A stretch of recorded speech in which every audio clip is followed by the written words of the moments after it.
Heya! This is Pokeball35, and welcome to my Nintendo Switch 2. With the Nintendo Switch 2, there were brand new, super duper cool upgrades to the Legend of Zelda Breath of the Wild and Tears of the Kingdom. As of this stream happening, it's been almost 2 weeks of this console being out, and I got my console 2 days late, and I got my Mario Kart World, which is over here, like a week late. And I've been doing so many other things with the release of the new Deltarune chapters that I just have not been able to actually see this yet. This is going to be like an unofficial next episode in the Tears of the Kingdom playlist. I'm not going to number this in Tears of the Kingdom because it's not Tears of the Kingdom. But right after I check out the Breath of the Wild Switch 2 Edition update, the next video that will be coming out for this is I will be returning to Tears of the Kingdom, and we're going to check out the Tears of the Kingdom Switch 2 Edition update, as well as going back and doing what I promised I would do after we beat the game almost 2 years ago now. I think it's been, like, when was the release date of Tears of the Kingdom again? Tears of the Kingdom release date. That was May 12th. That's already passed. It's already been over 2 years since this game came out. And, it took me a long time to beat this, so, like, the 2-year anniversary of me actually beating the game wouldn't be for another 4 months from now. But it's here, and we're gonna be checking this all out. And I have over 105 episodes of Tears of the Kingdom, so get ready for even more. The other things I promised was, like, going back, I'm going to be getting every medal, which was, like, beating, I think all I have left is, like, beating every single mini-boss with all that, and I have, like, 500 more Korok seeds to get in this game. And then everything else I've already done, like, all side quests, Addison signs, etc., etc. If you want to go see that, you got 105 episodes to catch up on. But for now, we are going to be checking out Breath of the Wild. This is all being streamed live at twitch.tv/Pokeball35, link in the description down below. If you're not already subscribed to the YouTube channel, please do so, because I do have a lot to offer, including this, and also my full 100% playthrough of Tears of the Kingdom. Let me stop the Terrytown from happening. And let's see. I have not opened this or Tears of the Kingdom at all. The main thing that we're looking for here is Zelda Notes. Do I have to scan it's just showing the QR code for that. I think that's just how the QR code to download the thing. Communication with Zelda Notes enabled. So, what we have here actually is my cell phone. This is my phone right here. You can see that it is my phone. And Nintendo doesn't want you to see Nintendo Today. Nintendo doesn't want you to record things off of Nintendo Today. Screw you. Screw you, Nintendo. They made an update so that you can't, like, screen record whatever things from the Nintendo Today app for some strange reason.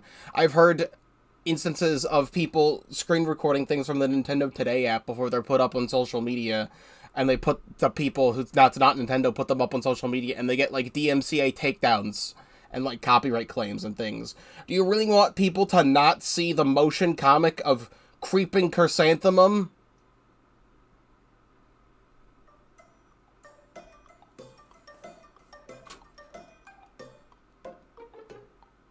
Okay, well, what? I mean, it was showing it. It's showing it on my phone screen, but it's not showing it there. Alright, well, maybe it actually does work as intended. I mean, there was a Donkey Kong Bonanza Nintendo Direct announced this morning. I'm not going to watch that because I don't want to be spoiled on the game. I didn't watch the Mario Kart World Direct either. So, I mean, there's that. But the main thing here is we go to the Nintendo Switch app here. And we have Zelda Notes. And Breath of the Wild Zelda Notes. To Zelda Notes home screen. Here we go. So, Breath of the Wild Zelda Notes. We'll leave this open for just a second. I'm going to close this and we're going to get into the actual game so you can see it. This right here, I had recorded a segment for the finale of Tears of the Kingdom, where I opened up Breath of the Wild in the exact location that Lookout Landing is located in, but in Breath of the Wild, which is the sacred grounds outside of Hyrule Castle. And that's where this save file is. So, yeah, it sure is Breath of the Wild in full, complete 60 FPS. And, that's still really, really cool to see. And it's also still very funky that, this right here, with the context that we have of Tears of the Kingdom, right down here, there's a, like a bunker down here for the royal family that connects all the way to Hyrule Castle underneath it. And just a few years from now, all of this area gets completely transformed into Lookout Landing. Like, all the trees get cut down, and all the stuff is built here. And it's just kind of fun to think about that, like, with the context we have of Tears of the Kingdom, this area is not what it is in that game. But yeah, it's smooth as hell. I can whistle sprint. Can't do that in Tears of the Kingdom. But the main thing here that we should be seeing, I also have all this on because I scanned Amiibo in here, so I finally got to use the Divine Va Ruda helmet in here. Oh, here, it even shows up. You can use the daily bonus item and item sharing feature from Zelda Notes. So, window capture here, Zelda Notes. We have navigation, a path to 100% game completion. Navigation is a feature to help you find things in the game world that you have yet to encounter. It will also show you completion status. This will spoil aspects of the game. I mean, spoilers for Breath of the Wild. That's 8 years old now. Something on my screen. Connect to the game. Do the thing. Display undiscovered categories. Close. And then... Stop telling me to review the tutorial. I don't want to review the tutorial. Stop it. I mean... Categories. So, the thing in this game is that I've actually practically 100%ed this game. Before Tears of the Kingdom came out, I did a couple streams of this original save file. There's a Guardian back there. This original save file of Breath of the Wild. And I went and collected every Korok seed I was missing. So I actually have 100% Korok seed completion. But the thing is that I have that video on the channel. You can see that. That video specifically, I did maybe like 4 to 6 streams of Breath of the Wild to go and collect every Korok seed I was missing. But the video in question that I have on the channel is the final 50 Korok seeds. And I called that 100% completion, but then I found out after I beat the game, and after I collected all the Korok seeds, that I have, for some reason, 99.59 out of 100% map completion. So this will actually help me find that if I click other places. I mean, hide discovered destinations. So it's just these up here then. I mean, it's not showing me the map of the game for some reason right now. I mean, if I move around, it should, like, GPS me around, shouldn't it? Yeah, it is moving with my character, with Link here. You can see it on the screen. I don't know why it's not showing the entire map of Hyrule, though, is the main question. What if I leave navigation? I don't know. Display location, names, and terrain. There we go. So here's the whole map of Hyrule. So there is just a few places in this game that I apparently just never went to. Because this is hiding discovered locations. If I do this, it shows everything else. So for some reason, there's just a few points in the map that I just never touched. So we can go there and do that. But the other main thing in this, there's a couple other things. We can see global data. So let's check this out. See how you compare it to other players across the globe. So collect... it's not showing this right now, but collected rupees. Treasure chest opened, materials collected, weapons collected. It's showing that stat, at least. Distance traveled, meals eaten, enemies defeated, weapon preferences. I've died 216 times on my original save file. And apparently my highest cause of death is dying to bokoblins. I've done all the quests. It says locations visited. I think this will update once I actually do stuff. But I've done all the Koroks, so all that's there. I can see by area as well, which is interesting. Photo studio. Decorate screenshots. I can import things from the photo album. I'll see about this. Can I do... I think I'd probably go to, like, the Chica slate for that. Amiibo. When the Legend of Zelda Amiibo is scanned in-game, it will be registered within the Amiibo function. In addition to viewing images of the Amiibo by the packaging, you can also get a bonus by scanning the same Amiibo 5 times. Scan the Legend of Zelda in-game Amiibo to do the thing. And I have to... There's 32 Amiibo to register here. I do have a couple back here. The main thing I used during Tears of the Kingdom was this little thing that I bought before the game had come out, which has every single Zelda Amiibo up to the release of Tears of the Kingdom on it. So I can just scan normal Link Amiibo tag here, and I'll just try that. Whoa. I will... What's the thing? Amiibo. I already am on Amiibo, so I can scan this and open the chest. 5 shock arrows. Is this really what we want to be doing right now?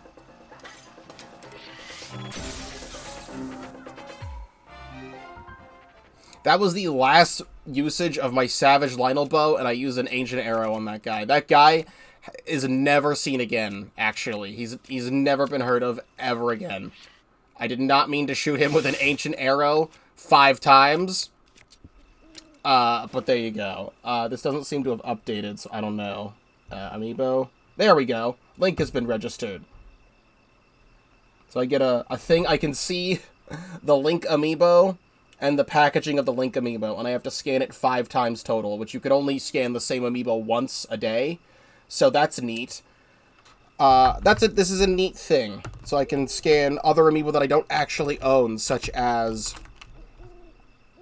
Mifa here. We'll scan Mifa.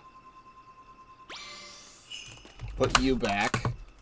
And have a bunch of fish fall from the sky.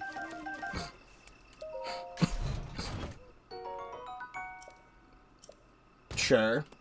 But then I can go back and back in.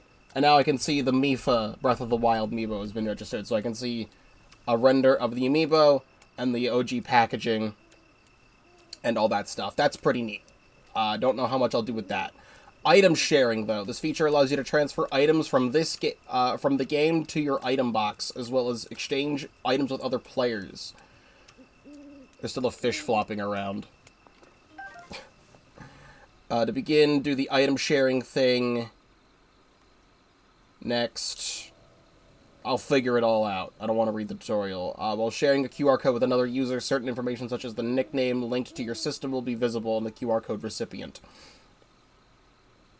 If anyone out there right now would like to try this, item sharing, deposit. If anyone wants to open up Breath of the Wild Switch 2 edition, I can go here, and I can give you something, such as Savage Lytle Shield, 2 bananas, a whole raw bird, 1 monster extract, 2 Chickaloo tree nuts, a fairy, a diamond, and a giant ancient core. Finished sending to Zelda Notes. Okay. And then item sharing again. And then it shows everything I put inside the package. And show your QR code. Here you go. If anyone wants that, that's the QR code. Scan that QR code and you get my items, and we'll see if anything happens with that. That's neat. The actual main thing that we're here for, though, is this game practically just got, like, new DLC 8 years later with the brand new voice memories feature. There is brand new content in Breath of the Wild and Tears of the Kingdom because of this. When you reach certain places in the game, you may discover a voice memory. After opening the voice memories feature, it connects to your system. Sensor will indicate if you are near a voice memory, and the indication will get stronger the closer you get. Move around the in-game location to see it. Open the navigation feature, go to voice memories. Select a voice memory you want to listen to. Touch the play button, etc. So searching for a voice memory right now. You may come upon voice memories as you explore the game world. The sensor below will react to a voice memory. I mean, do I just leave this open? I feel like there would be something here. I mean, there's an actual normal memory in this location. I feel like a great place to start. I don't even know what this is. Oh, I marked this. This was the location of the final Korok seed that I collected in Breath of the Wild, which happened to be on top of the Temple of Time. Let's just go to the Shrine of Resurrection and just kind of go from there. I don't know if it's going to show up in, like, the map. Also, here's how fast the load times are.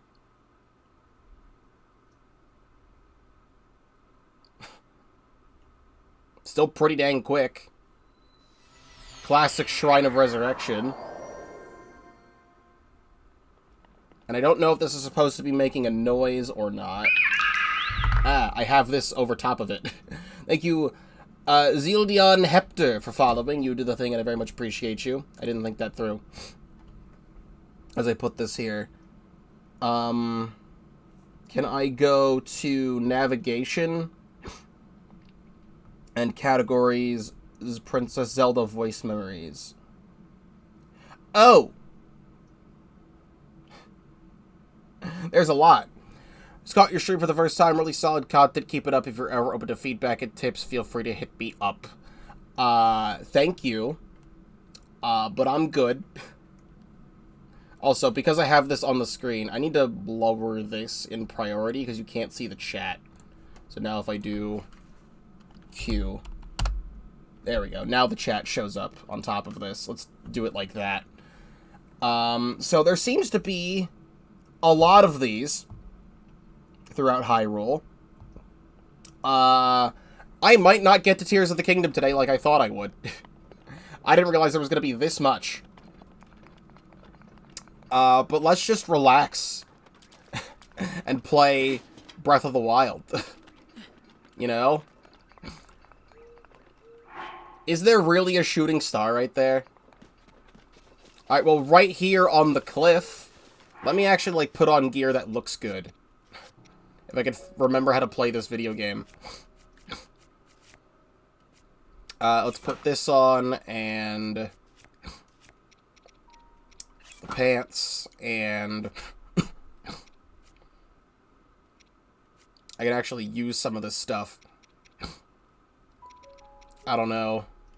Frickin', I usually use one of these things to have Link just be normal. So here we go. Is it right here on the cliff? How does this work? Oh, voice memory located.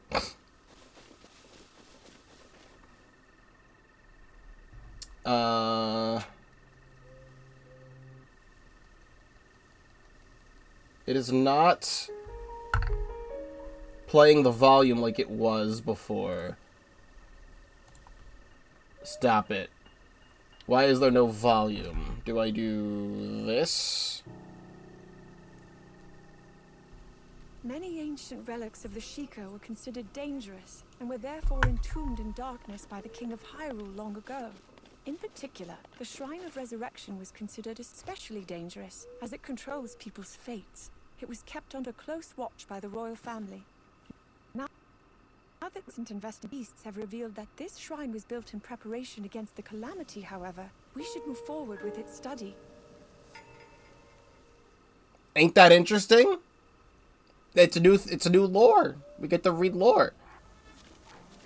Should be registering that there's a thing. Here we go. Voice memory located. Oh, it made a noise too. In the game. Here on the plateau, the Forest of Spirits is the only area dense enough to be called a forest. Back before the founding of Hyrule, however, the entire plateau was apparently covered with trees. Where the spirits plant roots, trees flourish, and forests are formed. In ancient times, this may have been a village of spirits. Interesting. Actually, I'm curious. I wonder... Because it's making a noise in the game when I'm doing that. Can I... It's just showing these. Yeah, these are all the normal Breath of the Wild memories. I was wondering if I could actually listen to the memories in the game. But I don't think so.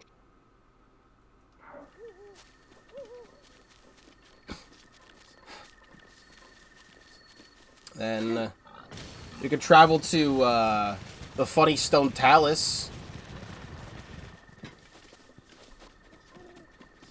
Everyone remembers this Stone Talus.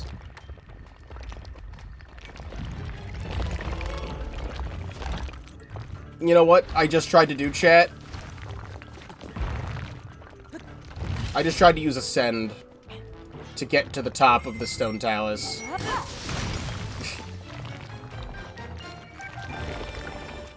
That is not how the game is played. Oh yeah, the other thing I did in that Breath of the Wild video when I was getting all the Koroks was also defeating all the mini-bosses, which is why it says I have that completion as well.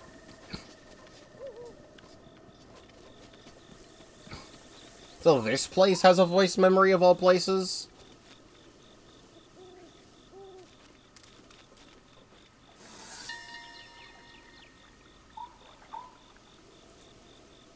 When I first saw a hot-footed frog at Hopper Pond, I couldn't take my eyes off of it. I came here every day to observe it. Mother's face grew stiff when I showed her the frog, though she never expressed outward disdain for them. She probably didn't want to speak poorly of something I liked. I think the thing that I'm hearing is not in the game. It just sounds like it's coming from the game, but it's coming from the app. Of course, just in true Breath of the Wild fashion, it's raining everywhere.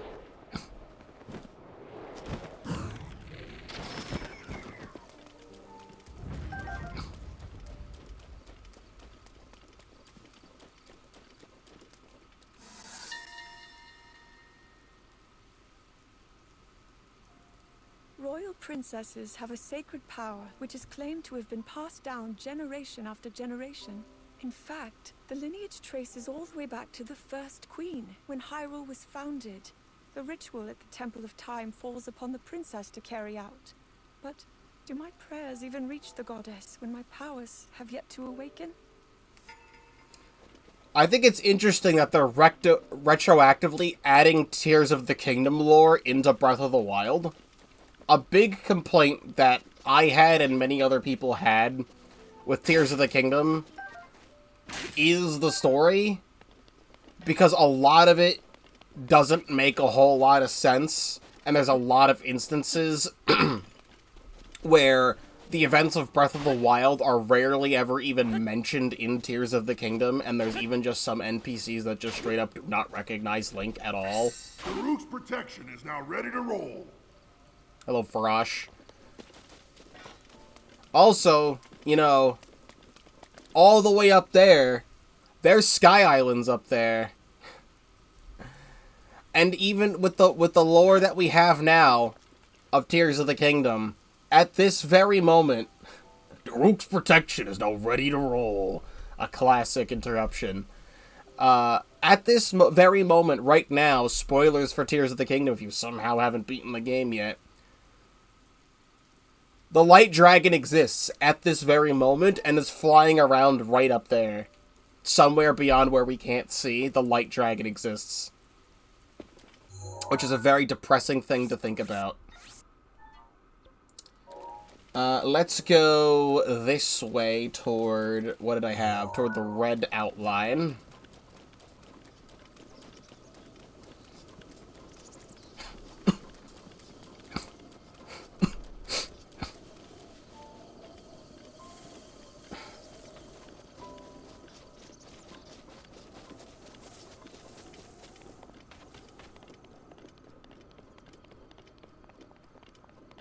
Yeah, I don't care that I'm cold, whatever. Do I have anything hot in my inventory?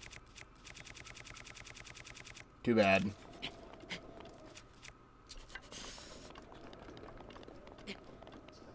I think it's located, like, over here. At this gate.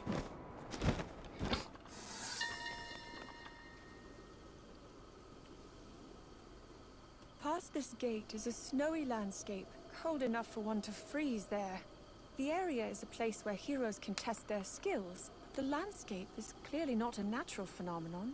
Perhaps some ancient technology we have yet to learn about is being used here. Sure. I suppose.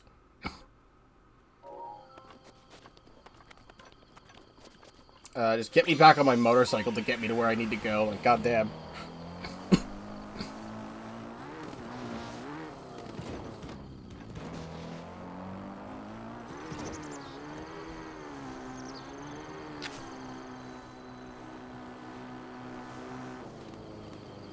I'm curious what Zelda has to say about this place.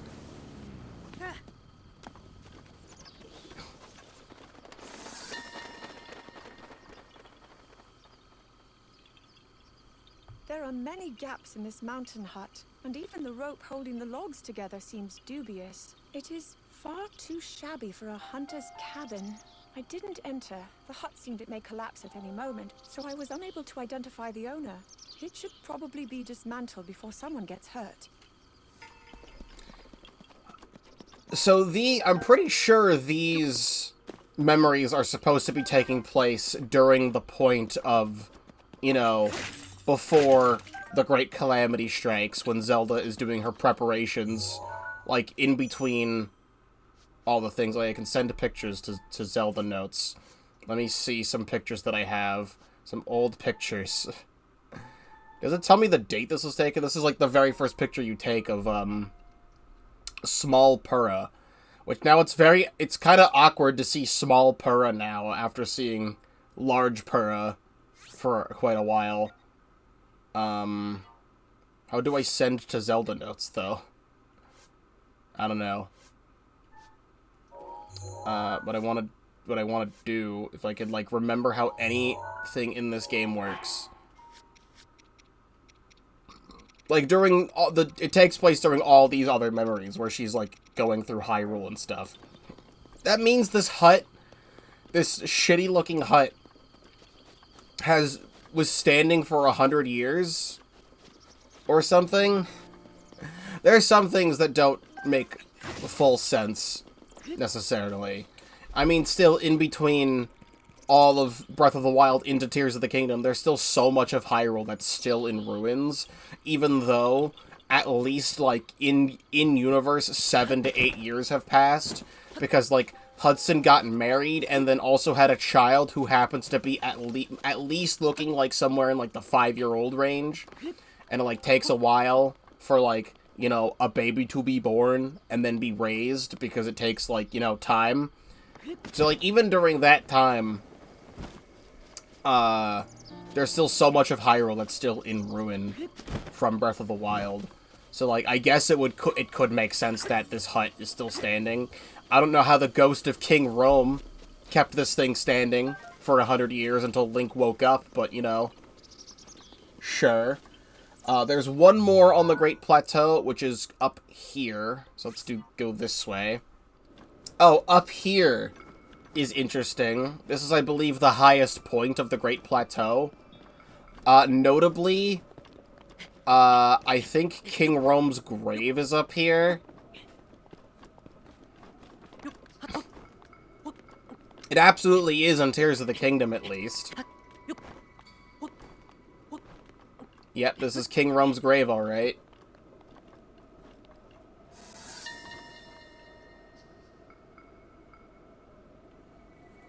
From here, you can see the Great Plateau, or rather, Hyrule itself. At the castle, we are king and princess, but while here, we were father and daughter. It was in this place that I learned about everything from paragliders to cooking. I still remember the feeling of the warm doublet father wrapped around my shoulders. The warm doublet? Everyone loves a warm doublet. It's right there. I mean, I guess this is a special place to her. Whoa. The pop in here. I can see, like, guardian legs in the distance, and then they disappear.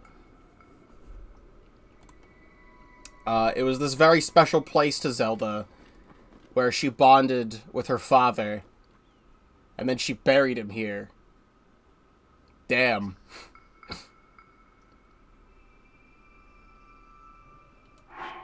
Can I, like... Would you like an apple? Have an apple. That is everything on the Great Plateau. And then we zoom out, and then there's all this. So, I've already been live for 40 minutes, and I've only done 5 of these memories. I might not be getting to Tears of the Kingdom today. I didn't think it was going to be this much, but there's a lot of them. I think we just start going in a direction and taking care of them. I was thinking about going in, like, the same direction I did, you know, the stuff I did in this game. Usually, like, I did, Zora, then... What did I do? I did, like... I can't remember how I did it. I think I did Zora, Goron, Rito, Gerudo when I first played this game. But I think we just need to go in a direction and just do it, because I'm gonna get so stressed out. It's happening again. The collector's anxiety is happening again, because this happened during Tears of the Kingdom, where I'm like, I want to do this quest, but I also want to go in this direction, and I want to go to this temple, and then I'm gonna get sidetracked for 2 hours doing absolutely nothing. We just need to pick a direction and go. So I'm just gonna go to the next closest thing, which we'll do right outside the Great Plateau. Try the navigation. I don't know how. I don't know how to do the thing. Can I, like, click on one? Activate voice guidance. Guidance activating. Proceed far northeast. It's just giving me GPS to tell me to where I need to go, but, like, I can already see it on the map, so, like, it's fine. I don't think I need that. Guidance deactivating. We're gonna go right outside the Great Plateau here.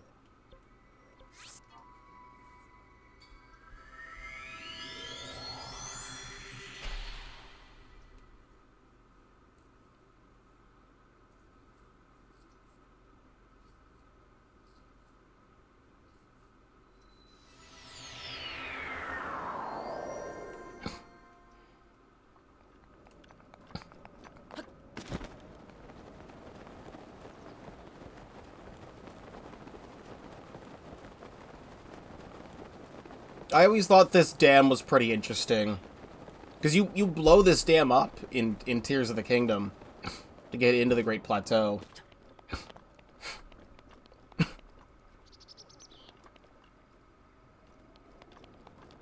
And there's a, yeah, you blow this whole thing up.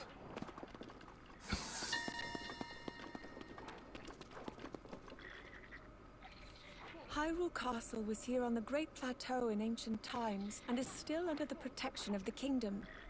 Father has decreed that the people are free to worship at the Temple of Time. Barring that, however, only the royal family may enter here. I imagine that is because the royal family still has many connections to this area. Again, they're retroactively adding Tears of the Kingdom lore into Breath of the Wild to make it make more sense.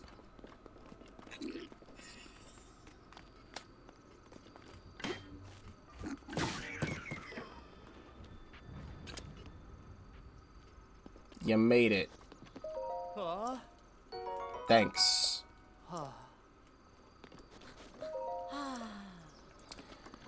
Then we're gonna go Forest of Time to the Outpost Ruins.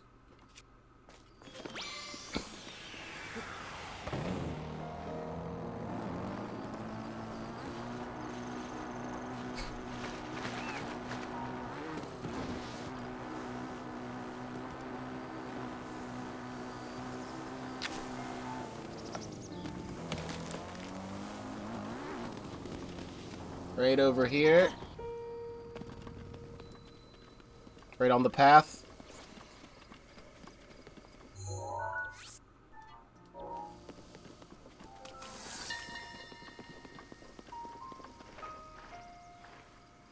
This is Hyrule's largest outpost, but it had humble beginnings as an encampment for travelers on a spiritual journey. Recently, a garrison was completed nearby, so the outpost now seems to serve as a place for soldiers to rest after long days. Its watchtower, apparently a gift from them. Put up there. That do not have bomb arrows equipped. I like all this stuff. This is all very interesting stuff. From here...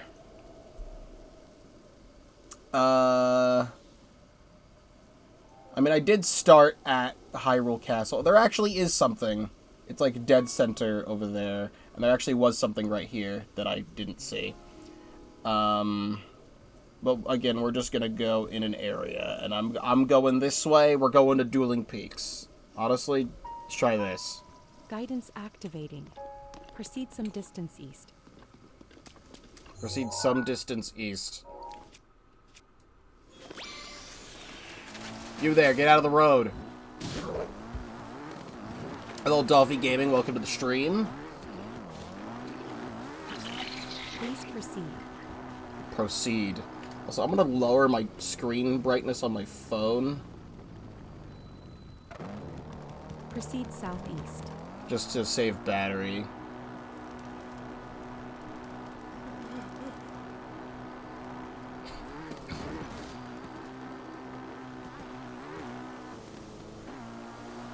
Please proceed.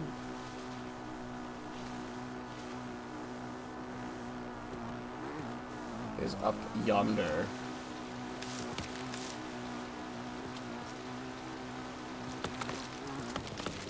Someone who knows little to nothing about Legend of Zelda walking into a street south. where Link is riding a motorcycle and the phone GPS is on the screen is certainly something. Okay, so what you need to know... Proceed a short distance. Shut up. Guidance deactivating. What you need to know is there was 4 areas on the map that Link needed to travel to, and there is these big things called Divine Beasts. And after Link takes control of the Divine Beasts, they all shoot a giant laser at Ganondorf, killing him almost instantly, but only doing half of his health, actually. But in the DLC to this game, there is a secret 5th Divine Beast that is underground, underneath the start of the game, and your reward for completing it is a motorcycle.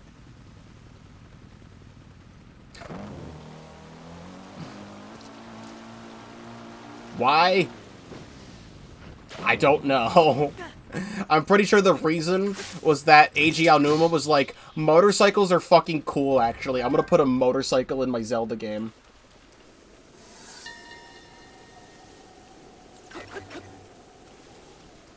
Heya Lake is artificially created. It is said that long, long ago there was a great drought that threatened to dry up Lake Hylia. So Heya Lake was created as a reservoir, just in case. The name Heya stems from the name of the village that the lake has flooded. You know, I would have loved to see Heya Lake, however, there's rain. The classic Breath of the Wild is gonna rain every 2 minutes. Then let's go... Ooh, I really want to see the stuff at the Zonai Ruins. That's gonna be interesting. But we'll just head up to Dueling Peaks next.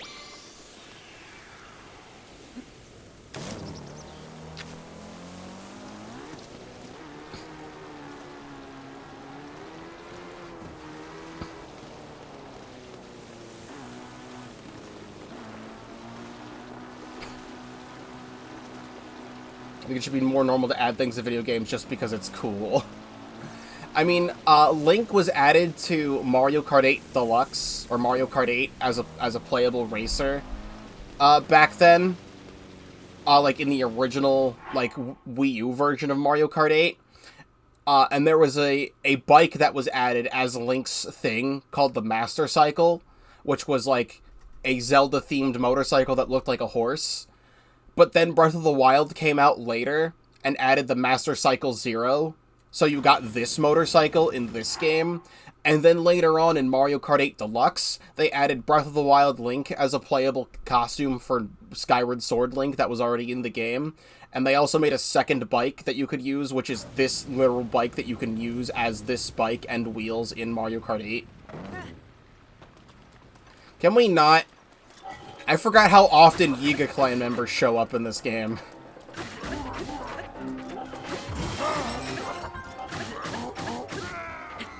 Can I actually pick up that Wind Cleaver? No, I can't. Never mind.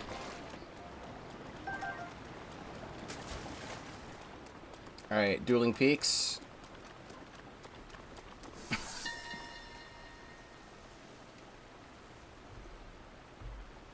Once upon a time, Dueling Peaks was one mountain. There are a few prevailing theories about its unusual split. Some posit the split was a path carved by a dragon, while others say it was caused by a great tremor beneath the surface. Personally, I believe it to be a scar on the mountain caused by the battle against the calamity 10,000 years ago. Of course, there is no way to confirm my theory at this point. Interesting. We do know that there's a big, like, gap. I think it's in Dueling Peaks. I forget which mountain it is. I think it's this right here. This giant gap in the mountain right here. Was caused by, like, a Divine Beast laser. I'm pretty sure. We're gonna go to the Zonai Ruins eventually. However, somehow, some way, out of all of the times I have gone through this game, I have, like, 200 hours in Breath of the Wild, combined with, like, this save file and my Master Mode save file I streamed, like, years and years ago. But on this original save file, I somehow never in my life have crossed this bridge. I went around the bridge twice, but I've never crossed this bridge. So finally, after all this time later, I'm going to finally cross this bridge for the very first time in my life. Dude, I just killed you. Out of everything they put, Little Twin Bridge, new discovery.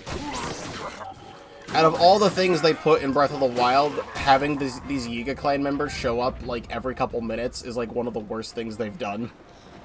But I finally did it, Little Twin Bridge. Compared to Big Twin Bridge, I finally did it, Little Twin Bridge.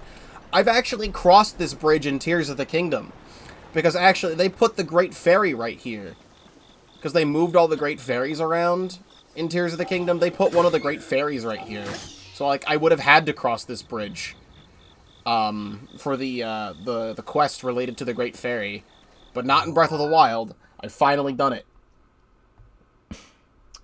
Next, we will go... That's Fort Hateno. Fort Hateno's probably going to be an interesting one. So let's go to Fort Hateno next. I also need to put some stuff into my thing here. Would you like some mighty carps? Put some carps in my motorcycle to fuel it up. Alright, Fort Hateno. Very important place in this game. Especially in Age of Calamity. I'm very curious because I did not see any real Age of Calamity acknowledgement in Tears of the Kingdom. I'm very curious if these voice memories are going to tie the two games together in some way. please. Leave me alone. Please leave me alone. Please leave me alone. Please leave me alone. Thanks. Fort Hateno.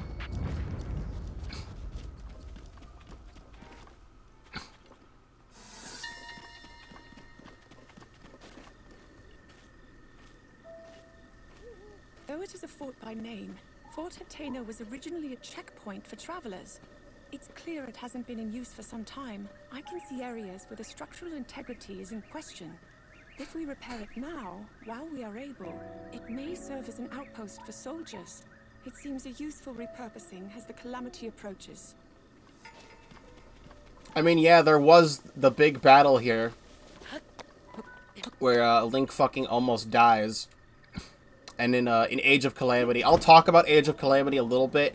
I just did a full blind playthrough of the original Hyrule Warriors on the channel, if you want to go check that out, because I hadn't played most of that game before until I did that thing. And by what I mean by full, I mean I did everything I wanted to in the game.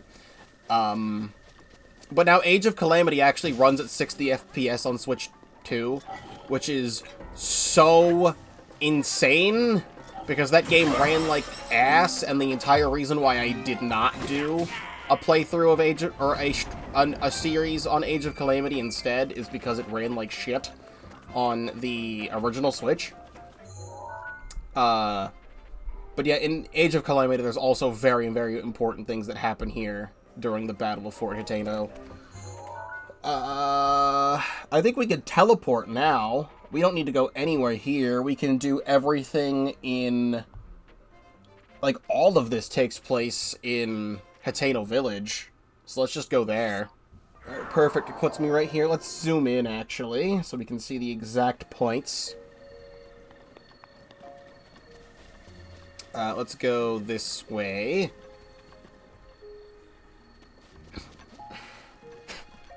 Furley Pond.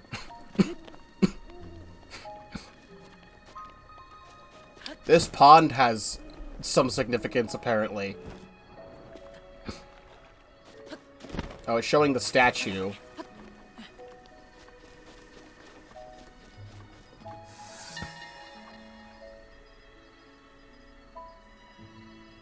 The horned statue. People have long detested it, obscuring its name to history. No one remembers its origin. Its face has a sad expression, almost as if it's saying it doesn't belong here. And fucked up guy. Got cursed for all eternity. And then they moved him for some reason.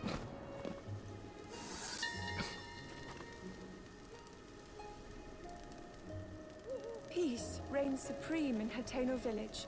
It's easy to see why, with all the farmland. Yet I've little sense of the impending crisis of the calamity. Perhaps the best measure is to increase the number of soldiers at Fort Hateno. Or perhaps not. No. Instead, I should begin by speaking with the mayor about putting guards at the village entrance. Sure.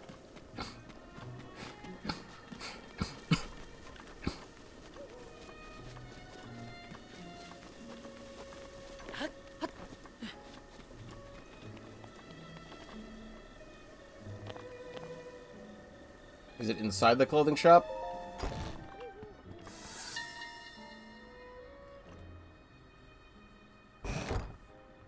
There is a sign out front that reads Ventelik, though this is partially covering the sign's original wording, East Wind. Inside the shop, traditional Hyrulean clothing and colorful Hateno-dyed modern clothing is lined up as if in competition with the other. Apparently, the current owner and their predecessor are at odds about differences in the shop's direction. I was pressed about which clothing was better, and promptly fled. Actually, now that I think about it, isn't this where Cece sets up shop? It looks familiar. I think this is where Cece sets up shop. In, yeah, you. Because you're literally, I remember, you're related to her. Actually, that's an interesting point. Hi. You wouldn't say anything about her, because she doesn't technically exist yet. Link, please. This is the dye shop.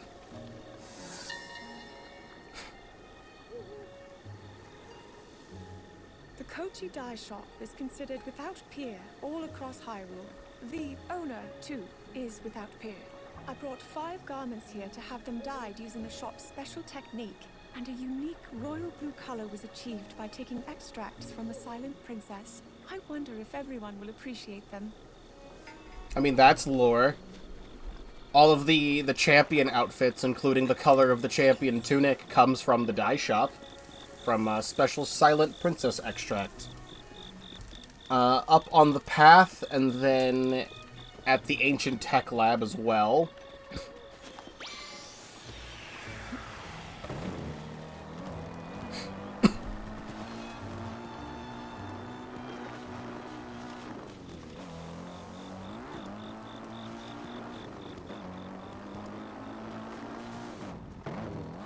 Come here.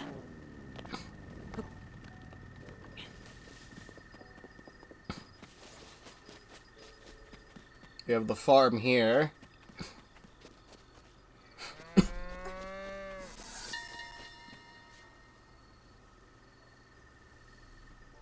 The founder of Hateno Pasture let me try a sample of food that was processed using milk. The subtle texture and mild flavor was so enjoyable that I couldn't stop myself from eating quite a bit of it. I asked to see the recipe, but unfortunately the handwriting was scrawled in such a way that I couldn't make out a single word. That's more retroactive lore from Tears of the Kingdom, because this is where you get cheese. This is where you get cheese to make pizzas in Tears of the Kingdom. So Zelda originally did try the cheese at some point, and then she just the owner just didn't even really do anything with it, and then you do the cheese side quest in Tears of the Kingdom. I think that's also pretty interesting.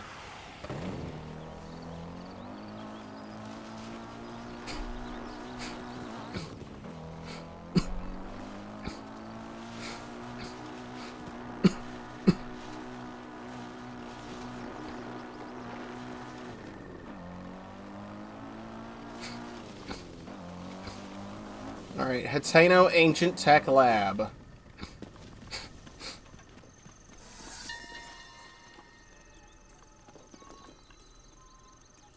The mayor lamented struggling to find a buyer for this vacant home due to the distance from the village center. I do recall Pura wanting a place where she could devote herself to research without any prying eyes. Originally, this was not a property owned by Pura, but then she got it. Fucking Darok! Not now! Now ready to roll.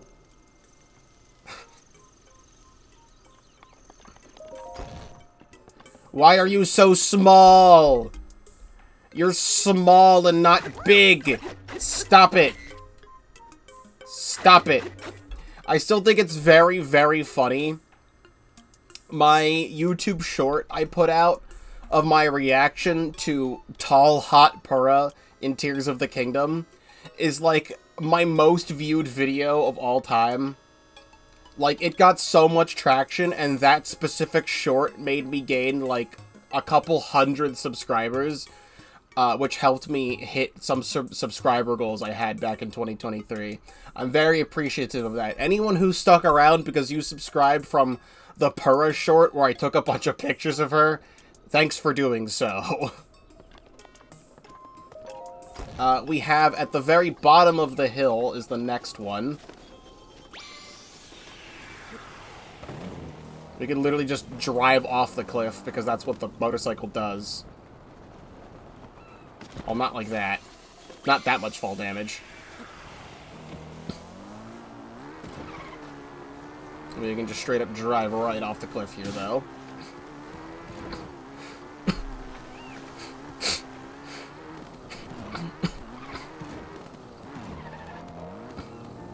Yes.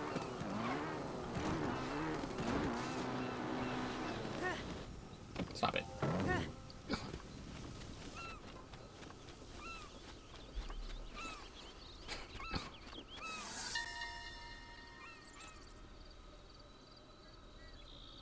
The view from here is, as ever, unchanging. This place is one of the few I know that remains constant. Am I weak for feeling relief at that? No, it's a very pretty view. I like it. There is one thing on top of the mountain, on Ebon Mountain, which is the Broken Heart Mountain. Man, without having the stuff to make flying machines, it's a little bit tricky to actually get to the places I want to go now.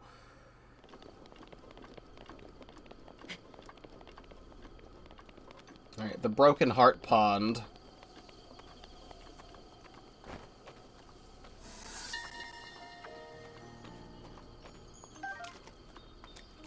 I've heard stories that if you want to cut ties with someone or something, chanting their name while crossing through the middle of the pond will do precisely that. The pond's shape resembles a heart, and I wonder if the path in the center was created as more and more people walked it, compacting the soil. I hope that malice never forms here. Ganondorf, Ganondorf, Ganondorf, Ganondorf, Ganondorf, Ganondorf, Ganondorf. Alright, he'll never show up ever again, actually. He's not real anymore. Let's see. I guess we could then go straight to the Heart Mountain. Is this even in Tears of the Kingdom? Yes, both of these are. Both the Heart and the Broken Heart Mountain are. I remember specifically because, they also have corresponding points in the depths as well. But we could go straight to the Heart Mountain next. So let's just mark this. And really the best place to get there is from Lurelin Village. Mountain of Prayers. Here we go.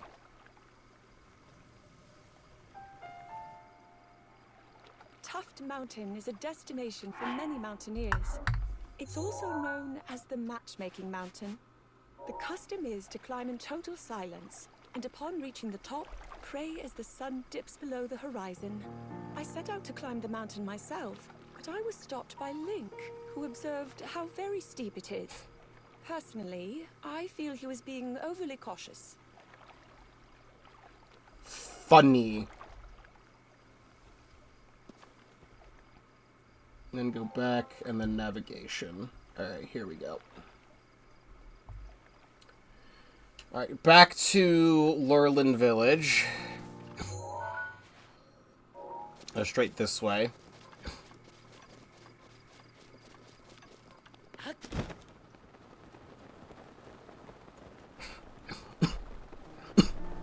As I paraglide back into view here.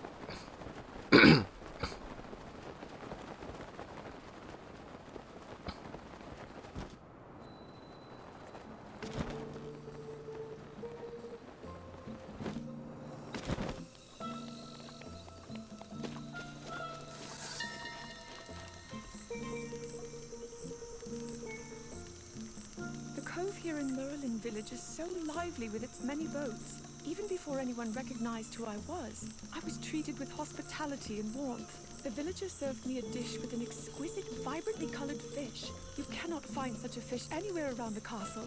Everyone here is so cheerful and kind. Spending time among them, I was able to forget the current hardships, even if momentarily. Cute.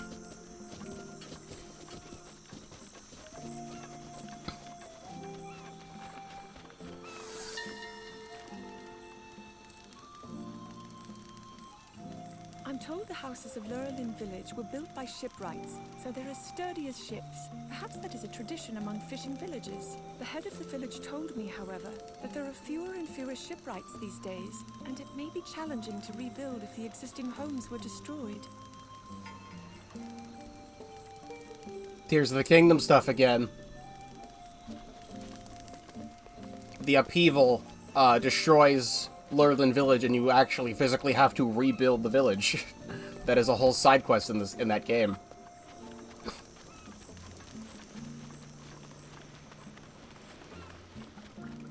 Is the goddess statue here?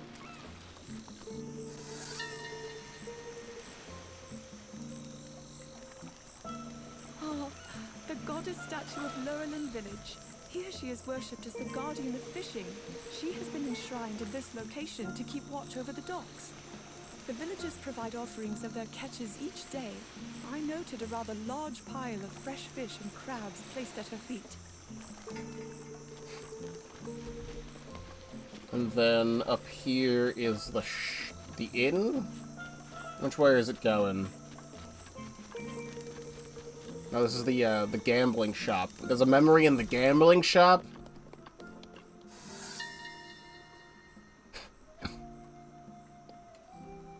Occasionally, while out fishing, the fishers will find treasure chests that have sunk into the ocean floor. They enjoy playing a game wherein they attempt to guess the chest's contents. Everyone who plays takes the game quite seriously, as the rules include that guessing correctly means that person keeps whatever is inside the chest. It's true. That is what happens. Also, I've yet to ask, is the volume of the game, or of the voice memories okay, compared to the game volume? It looks like it's fine, but I'm always paranoid about volume levels.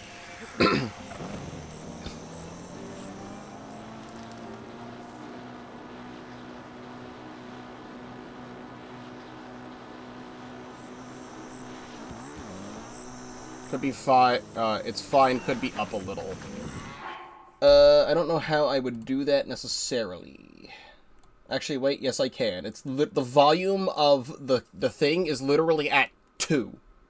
So I could turn that up a little bit. Maybe put it at like 7.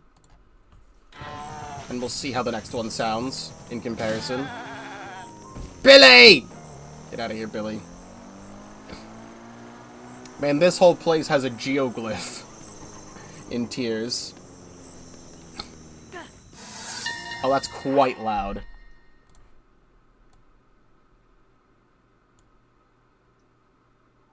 Cape Cressia is commonly referred to as Demon King's Claw, but nobody seems to know the origin of that name.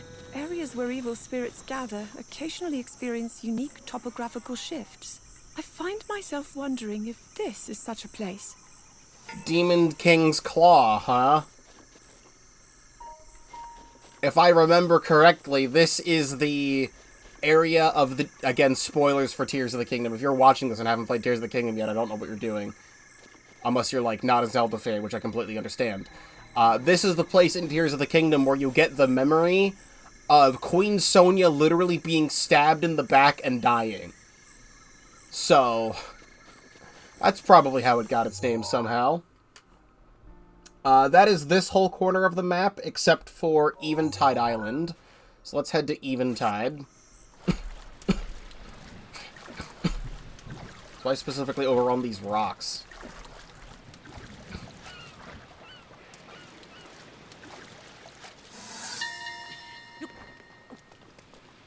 There's a chest. I convinced a fisher from Lurelin village to take me to Eventide Island by boat. I've heard this island served as a final training ground for monks. I wonder what kind of rigorous trial awaited them here. Now, however, the island is overrun by monsters. I had no choice but to abandon going ashore. May as well grab what's here. 50 rupees. Alright, cool. That is that whole section of the map, and there's still all this left to go. I'm gonna change the title to just checking out the Breath of the Wild Switch 2 update, because I'm not getting to Tears of the Kingdom today. At all. I didn't think there would be this many. If I have any extra time, I'll probably spend it on, like, Splatoon or something. I should check Mount Lanayru, which is this section of Mount Lanayru here. Is there anything on, like, the Lanayru Road? No. What I will check is Kakariko Village, and then we'll go to Mount Lanayru, because that's easy to get there from there. So where's Kakariko? Right here. Actually, I want specifically this shrine. Talonique. We can go check the Great Fairy Fountain first. Bloopy!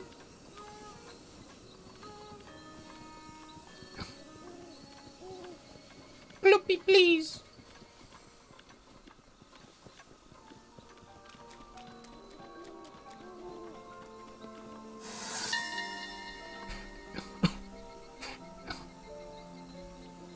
Terra is worshipped as the goddess of the land, and the villagers' offerings to her tend to be vegetables. Sounds like she's been Hold on, less let's try that again, Zelda. Terra is worshipped as the goddess of the land, and the villagers' offerings to her tend to be vegetables rather than rupees.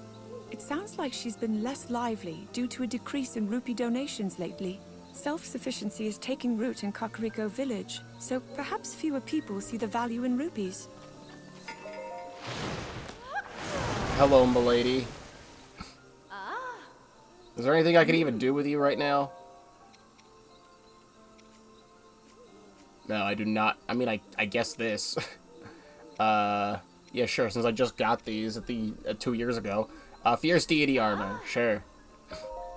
Major Scale and High Nox Toenails. Just to say that I did it. And, the Va Ruta Divine Helm. I might actually be able to upgrade that all the way.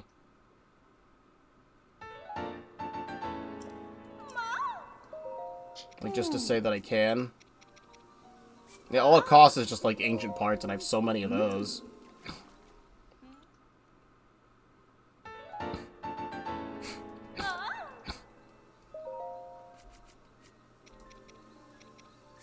Yeah, do it again.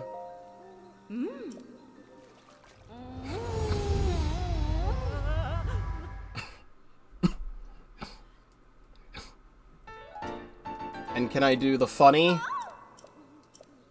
Nope. No, I can't. Sad. I don't have any more parts.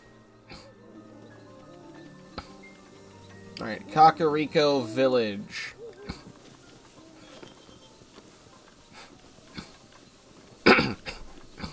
Lame, I know. I'm sad to see that I can't do it either. I should probably go to, like, the entrance of Kakariko and start there. There's a lot of these in Kakariko.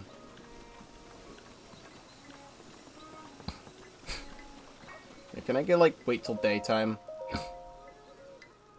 Blue-balled? Quite literally. I feel like it should be censored? Nah.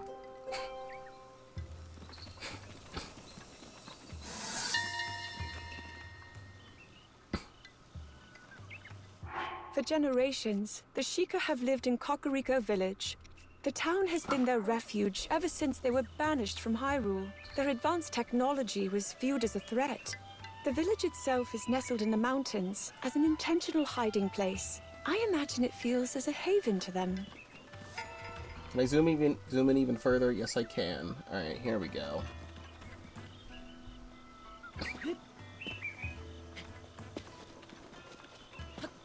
Or concerned. I'm dyslexic. But censored is also definitely an option.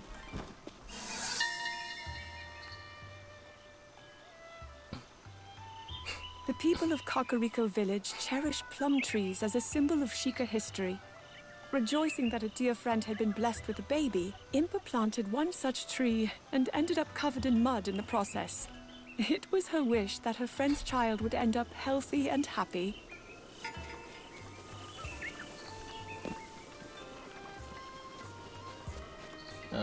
Would it be... Okay, we'll do that one last, I think. I think it's really cool how the game is synced up with my phone and how it genuinely tracks exactly where I'm located. Hold on. Game. Is it up here? Does it want me to specifically stand here? Specifically stand here. It's over Wi-Fi. I mean, I'm connected to the internet, yeah. The researchers here are hard at work, ornamental cup. They were inspired when they saw beautiful. The researchers here are hard at work raising ornamental carp. They were inspired when they saw a beautiful fish called the mighty porgy that lives in the sea to the south. They tell me they're breeding rare carp that were born with mutations. I mean, when I'm breeding rare carp. Yo, Pongo, my man. Or Pikongo. He got so shafted in Tears of the Kingdom. I was so happy to see him when I saw him in Tears of the Kingdom. And he did absolutely nothing. I love that guy.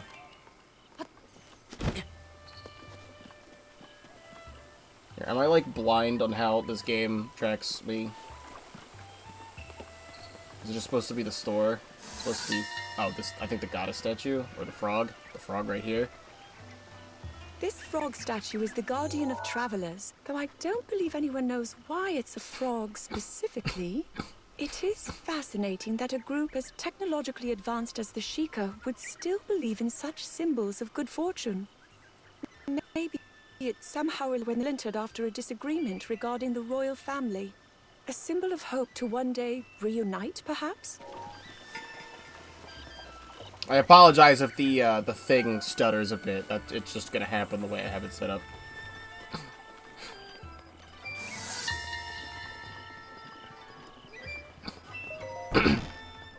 Impa will be the next elder. I'm thrilled to see her take up the mantle. At present, she is the royal Stop it. Stop doing that. advisor, however. The next elder. I am thrilled to see her take up the mantle. At present, she is the royal advisor, however, and is responsible for the internal investigation of the divine beasts. As such, she implored the current elder to wait until her work with the investigation is complete, after which she will officially step into her new role. Right, that's the stuff in Kakariko. Pi, are you in here?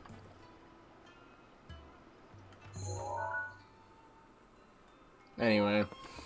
Then we can go to... frickin' the place. Quick, before she sees me. Get me out of here. Also, it feels weird to not see the giant ring ruins on top of this place. And how they tell you to stop going here, like, every 2 seconds. We want to go here. How am I gonna get there? It's from the Great Fairy Fountain. What are your thoughts so far on the Switch 2 upgrade? It feels really, really nice to be playing this game at this frame rate. I'm so used to how Breath of the Wild and Tears of the Kingdom run already that the difference is immediately noticeable. It's just a lot more noticeable with a game like Pokemon Scarlet and Violet, because that game ran so poorly, and the upgrade is super noticeable. A lot more in that game than this game. Oh yeah, that's right, there's a Lynel over here. I forgot there's a Lynel over here. I guess we're fighting a white Lynel. Sure. Ow. Hold on, come here.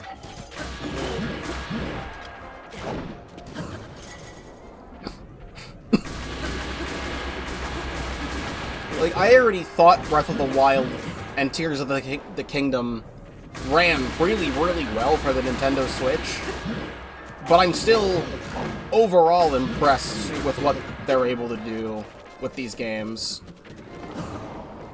I have seen plenty of videos of people doing Breath of the Wild mods to see the game at 60 frames per second, so I don't think this is as impressive to me as I feel like it should be. But it's still really great. I'm enjoying, specifically for the Switch 2 version, the entire reason why I wanted to do the Switch 2 edition is because they're adding all of this new voice memory content, which is more new lore for these games that I already love so much.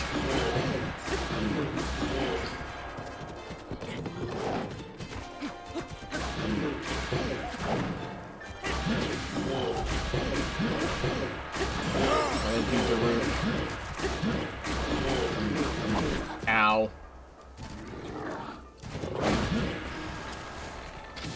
Shot in the butt. You may as well take the Lynel stuff, you know? Thank you. Anyway.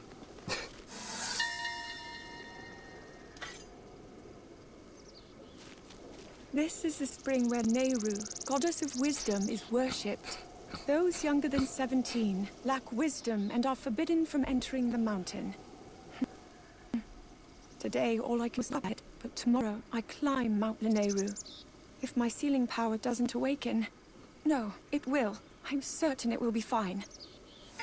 Oh, little does she know, it actually was not fine, and she did not awaken her power. And actually, immediately, I think it was pretty much immediately before going to this spring, is the exact moment the Calamity Ganon showed up. So, like, bad time for you, I think.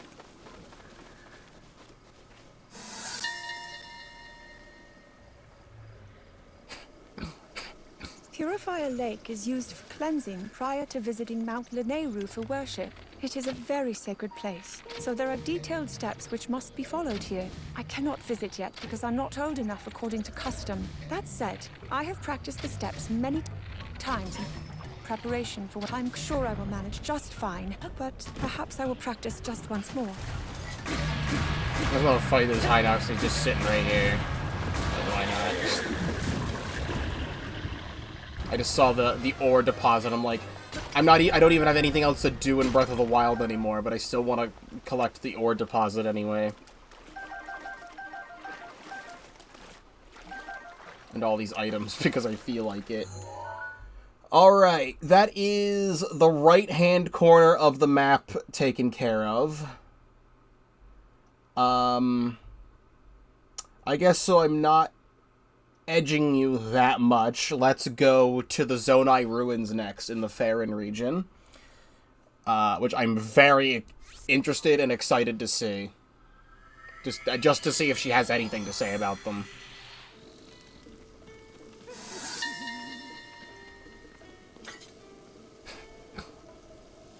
The Highland Stable. This area of vast green lands is home to people skilled in horse handling. Here, horseback archery is a popular pastime. Even Link has admiration for these people's talent in horsemanship. Very cool. Then we just go up the path.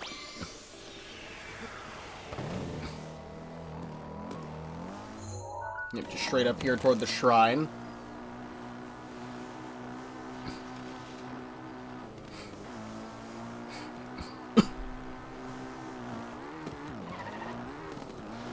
Gotta go around the mountain.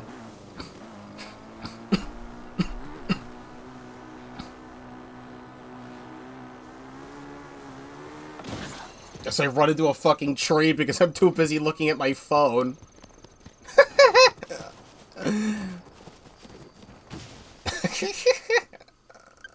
All according to plan. It's fine.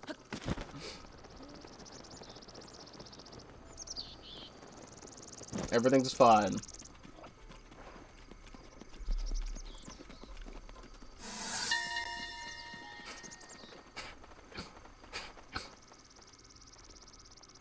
There was a time when boars were worshipped as symbols of power. However, I remember reading in literature that the Demon King took the form of a boar, and that, upon learning this, people came to regard them as evil. I checked around this entire area, and all the stone boar statues show considerable damage. Could we not right now?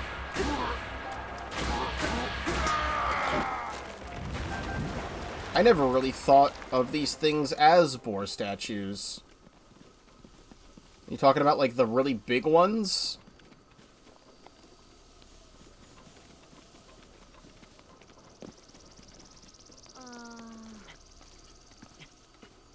I don't necessarily know exactly what she's talking about. Oh, these.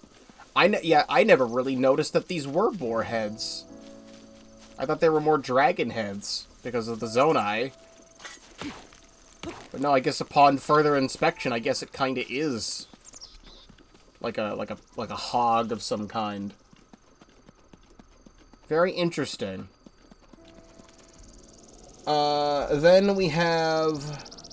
It's really just the Dragon Ruins and then, like, the stable nearby are, like, the only other two things. So I think I just teleport straight to the Dragon Ruins.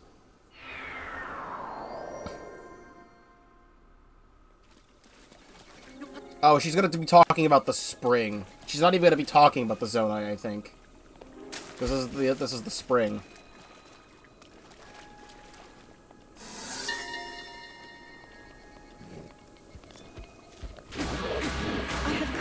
suffering countless times since I was young to receive the protection of Furore, goddess of courage. Despite that, my sealing power has yet to be awakened, but soon I will turn 17. I'm certain that if I train on Mount Lanayru, that will change things. Yeah, she's just talking about that. She's not even talking about the anything else. Alright, then let's just go here. I'm certain there will be Zonai-related things in Tears of the Kingdom, because that's what that whole game is about. I just kind of wish there was something mentioned here in Breath of the Wild, because they're adding a little bit of extra lore in places, but not there. You're just now getting the notification for the stream.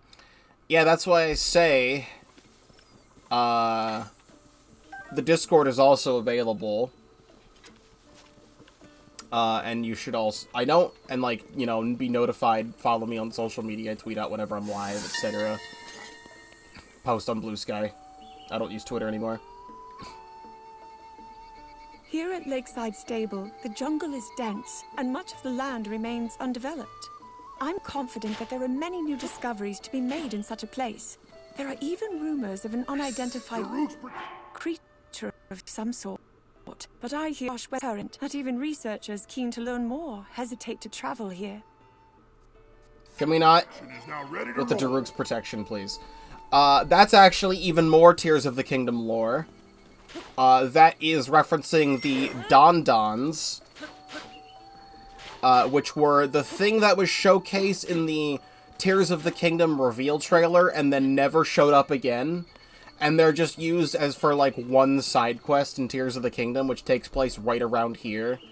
They're, weird Dodongo rhino, tamed beasts. And apparently they eat, I think it's they eat luminous stones and shit out gemstones, and you can get gemstones from them. But Zelda here is referencing the Don-Dons from Tears of the Kingdom. Okay, so that's that whole section complete. Then we can go somewhere. Kind of want to go here toward the bottomless swamp next. Oh, this is Flower Blight Ganon's domain. Oh no, I didn't remember that's where I was. Got it. Get out of here, Flower Blight. At least you teleport me over here. That's fine. I don't want to get on your bad side right now. It's not what I'm interested in doing.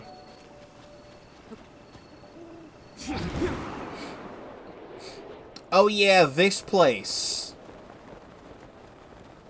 I forgot, this is, okay. Yeah. So this whole place is, completely cleaned up in Tears of the Kingdom, because this right here is directly above, directly above this spot is the Great Sky Island, and the Temple of Time on the Great Sky Island, and where you jump off, and this is where you land.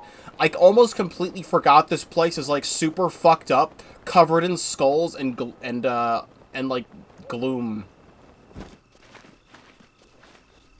Or whatever the fuck this place is called. Calamity Juice? Because isn't Gloom Tears of the Kingdom? I don't even remember.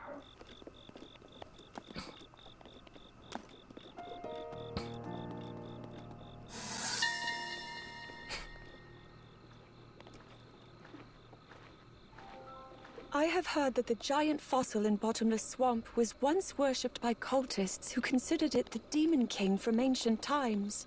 It is said that their blasphemous words against the goddess summoned evil spirits, turning the water impure and changing the very shapes of the rocks to ominous forms. Now it serves as a den for monsters, so setting foot inside is not possible. Yeah, I completely forgot this area looked like this originally.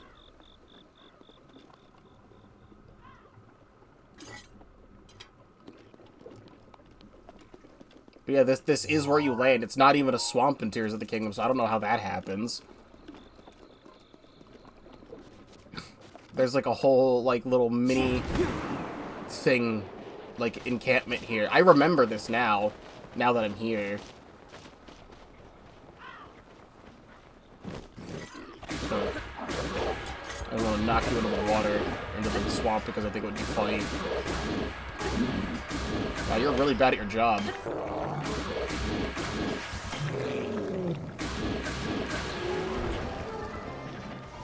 Get out of here. I just want to take your gems. Cool. Anyway, the bottomless swamp is there.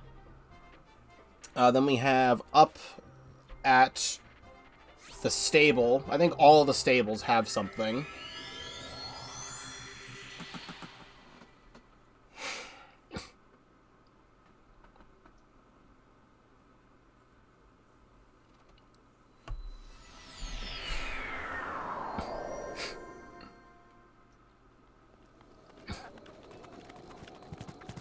Excuse me. Over here.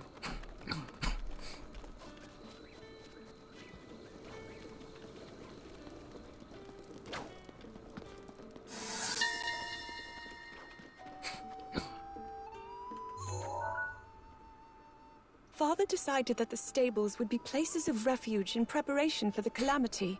In his words, there is more to protecting our people than simply fighting. The Stable Association was thus established to further strengthen cooperation, and Mestro, proprietor of Wetland Stable, was appointed as its first chairman. Nice. Good lore there. Can we go to Shrine Island? Can we go to Shrine Island? The shrine that is located on Shrine Island, that is not located in Tears of the Kingdom, because there's no shrine on Shrine Island in Tears of the Kingdom. And these load times are so good. There's one on Koponga Island. Cactus. Excuse me. The legendary Shrine Island. I'm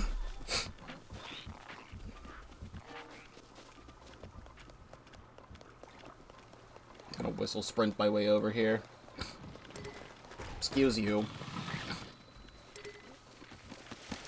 Excuse you.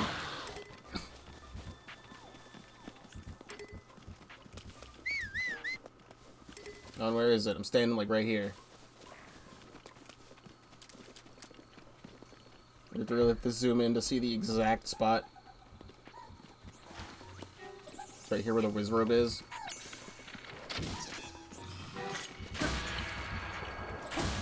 Rivali's Gale is now ready. Excuse you. There we go. Here in Kaponga Village, they're working to make it possible to manage horses with just a few people. This would be achievable by using the small islands scattered about Lanayru wetlands as stables. There's a grassy field at the village's entrance where the horses seem to be living at ease. And the villagers here even told me my white horse is beautiful. Damn.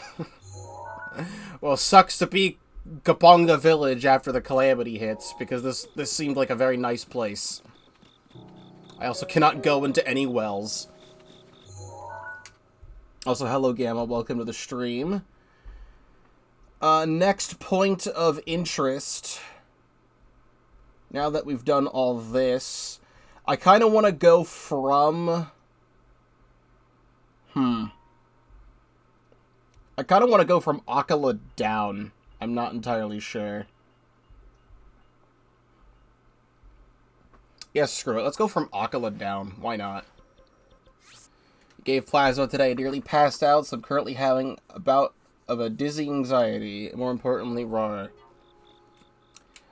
You should stay here if you're not feeling great, because I am playing the Breath of the Wild Switch 2 edition, and I'm seeing some brand new cool lore.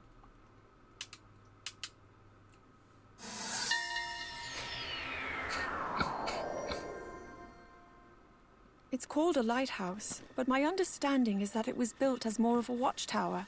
But to watch over what, I wonder? Beyond here lies Lomé Labyrinth Island, home to ancient ruins shrouded by mystery. Even approaching the ruins proves challenging. Some scholars posit that evil spirits are trapped there. Perhaps this lighthouse served to watch over the island? I'm probably overthinking it. I don't think I ever noticed at all that this was supposed to be a lighthouse until this very moment. Like, it's a lighthouse that got, like, completely destroyed, and then Robbie just kind of took it over to become the Akala Ancient Tech Lab. I suppose. I always wondered what this giant light outside here was, and yeah, I guess this did used to be a lighthouse at some point. And then we have the final spring, which is down here. We can just teleport to the spring.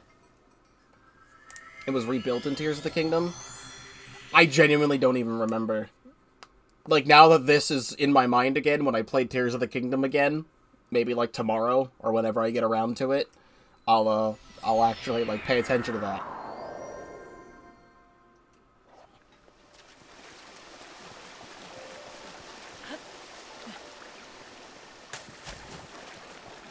Here's the cool Skyward Sword spring.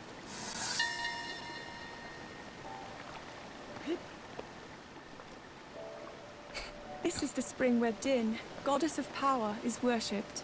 Once she was one of the 3 goddesses, alongside courage and wisdom, but it is said that faith in her dimmed due to power being seen as a symbol of the Demon King.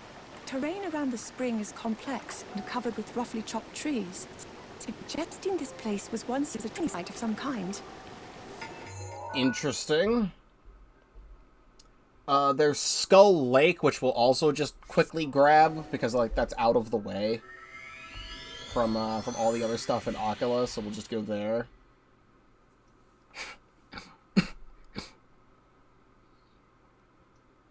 And love these load times.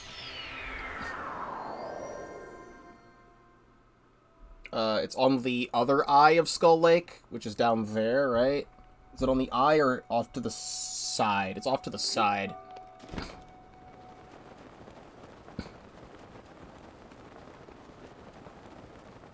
This right here is where you normally see Kilton for the first time.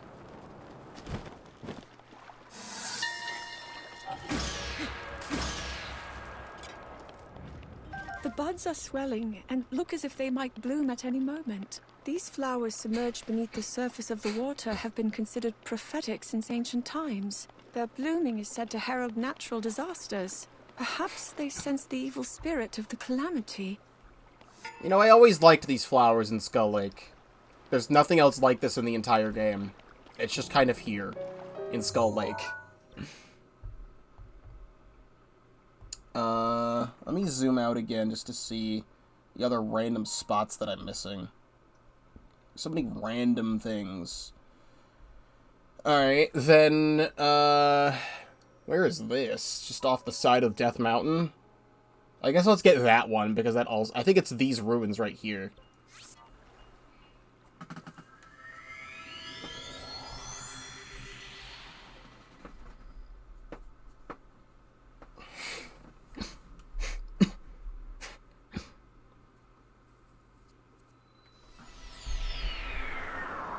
I'm burning. That's right, there's lava on Death Mountain in this game.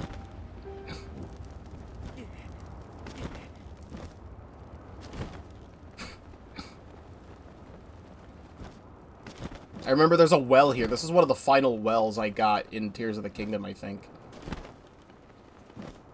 Can we just, like, do that? I don't know what I'm doing here.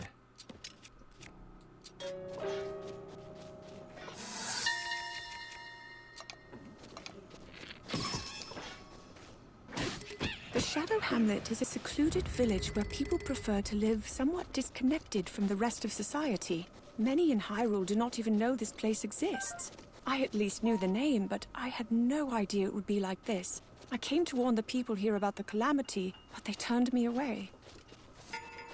See, that's also pretty interesting. It's only a few sentences, but it's like something related to Shadow Hamlet ruins. Like, why the hell was this even here? Now we know.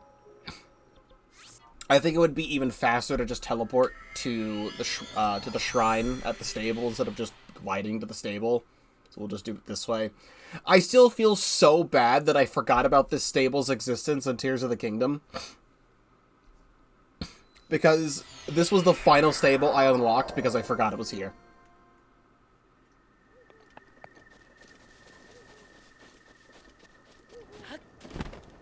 Like, I even like this stable, too.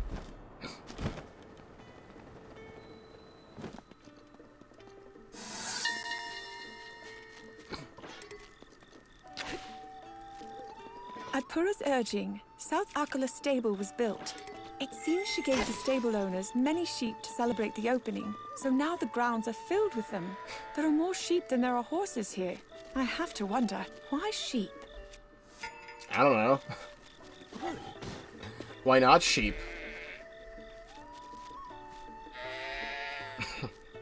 I like them.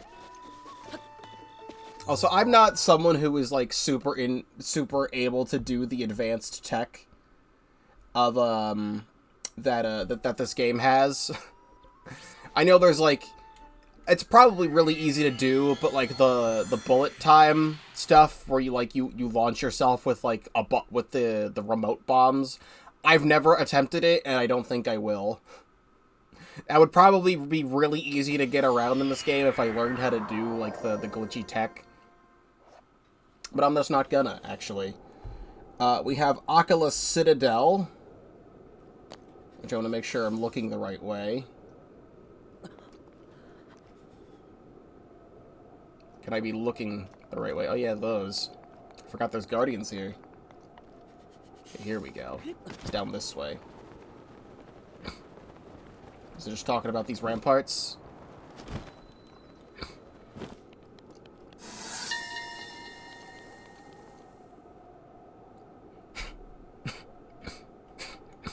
The captain of Akala Citadel was quite proud to tell me how its defenses are even more fortified now, with the brand new cannons installed. He also detailed how the bridge at the entrance is a simple structure which can be quickly removed in case of enemy advancement. It's clear why the citadel is considered impregnable. Impregnable. That's neat. Akala Citadel. Then we have the two most important places in the whole game for me. We're gonna just jump down here. Right? Excuse me. I mean, this whole area is like Zonai Ruin research stuff in Tears of the Kingdom with Hudson. And again, there's also Guardians down here.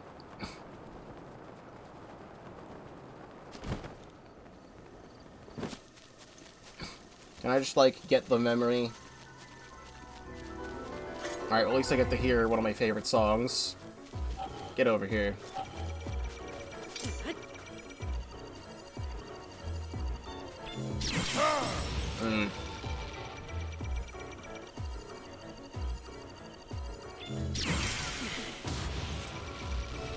I miss this.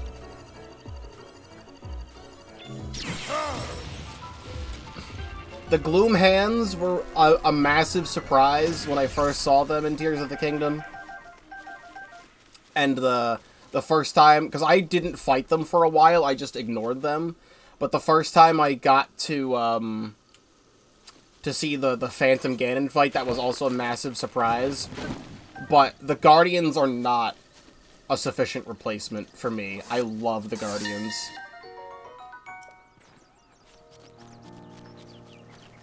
There are ruins scattered across Tauren wetland. It would appear this place was once a settlement. I imagine the village may have been abandoned due to the inhospitable nature of the wetlands here. The soil is so damp that it would prove challenging to build on. It would prove challenging to build on, you say? It's almost like in Tears of the Kingdom, things get built in this land. I think it would actually be faster to do what I normally do, which is just fly to Tarrytown from here. So it's funky not seeing that there. But flying directly into Tarrytown. I'm so happy Tarrytown was not destroyed in Tears of the Kingdom. That was one of my biggest fears, is that Tarrytown would be destroyed in Tears of the Kingdom when I got here. But thank God it was not.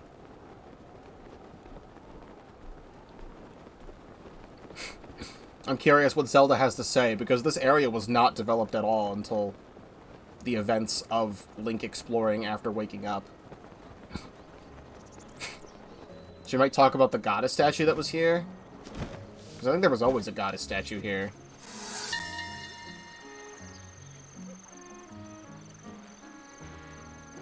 A goddess statue stands alone in the center of a large basin here. The ground is loose due to water No, saturation. stop it. A goddess statue stands alone in the center of a large basin here. The ground is loose due to water saturation. The surrounding area probably collapsed, leaving this space behind. Perhaps the goddess statue is enshrined here as a means of preventing further damage. Although, I wonder, is this place instead protected because of the goddess statue's presence? It is protected. That's why it wasn't destroyed by the upheaval in Tears of the Kingdom. That's my headcanon. Also, isn't there supposed to be a bell here? Because there's a bell here. I know for a fact there's a bell here in Tears of the Kingdom because you have to shake the bell to get a Korok seed. Weird that there's not a bell here right now. But that's the Tarrytown one. And then let's start moving up toward Zora's Domain.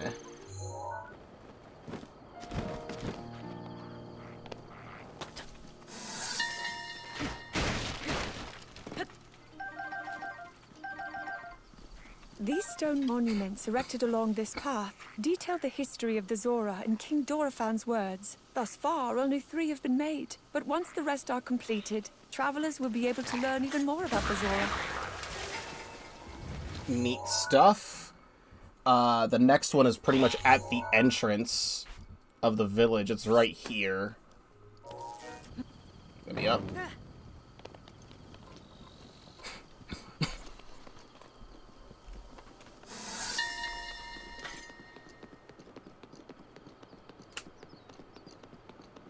The land of the Zora, known as Zora's Domain, is home to the champion Mipha and the guardians of the Great Spring. We have a long history of cultural exchange with them, dating back even further than 10,000 years ago. This promenade is a testament to that long-standing relationship between the Zora and Hyrule. Zoom in. This one's probably at the Mipha statue.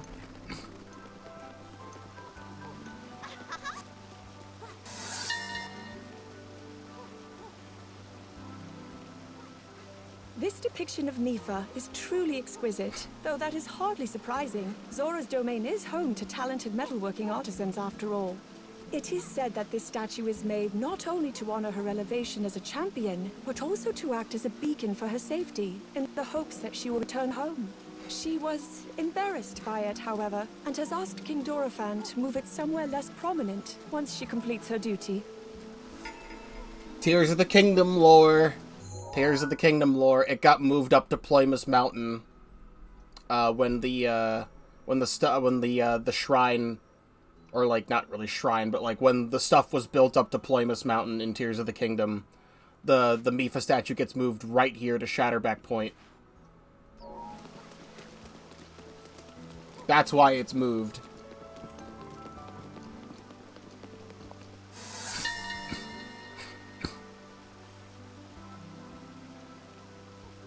The beds in the Zora Inn are hard and apparently quite unpopular among travelers. The owner consulted with me about it, saying that since Zora sleep in the water, they aren't sure what makes a bed good or bad.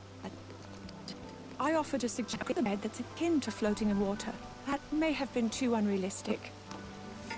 Funny water beds.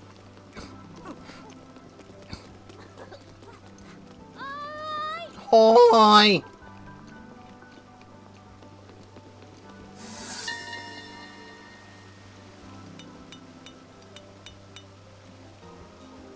Stone architecture and metal engravings of the Zora are astonishing. Truly, the village itself is a work of art. The Zora made the buildings, furniture, and even the books out of a water-resistant ore. Technology such as this could be developed only by the Zora. I'm just gonna do one of these. Get up here. And we have King Dorifan.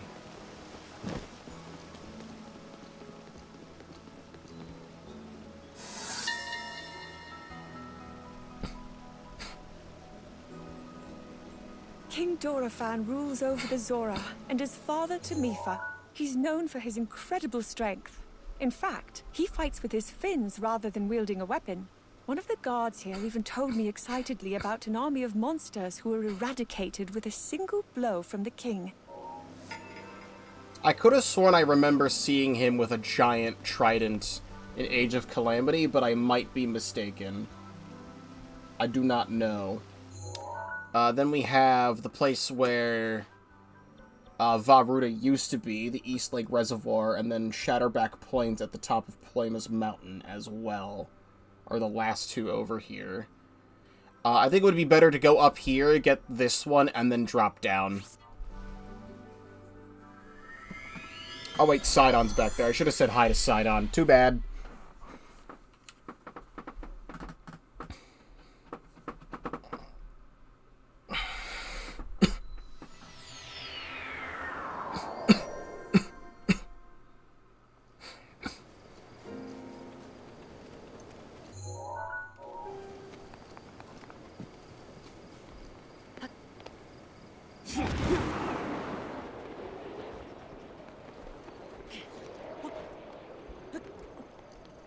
Yeah, the whole, here's what's supposed to be, if you go do the game in order, what's supposed to be the first Lionel. I explored this game so much before actually getting to Zora's Domain for the first time. I will never forget my first interaction with a Lionel. I was exploring all over the place, and I entered the Faron region, and it was like raining outside in the Faron region, and it was like right here, I think. I have a picture of it still on my Switch from way back 2017. Right here, there's a Lionel.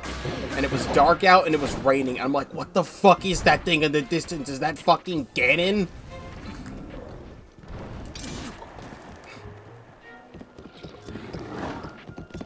Oh, this guy's just chilling here. But the Lionel on Ploymus Mountain is also used as a plot point in Age of Calamity as well. Could you, like, explode? Thank you for exploding. I never really noticed how bendy your legs are. But yeah, this whole place right here, there's a whole place built here in Tears of the Kingdom. And directly above would be the water temple.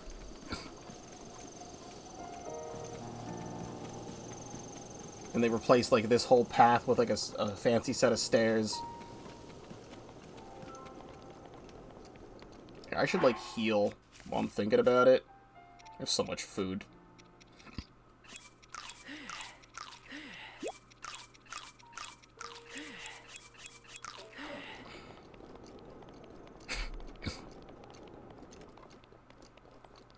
Shatterback Point is what I'm about to do to...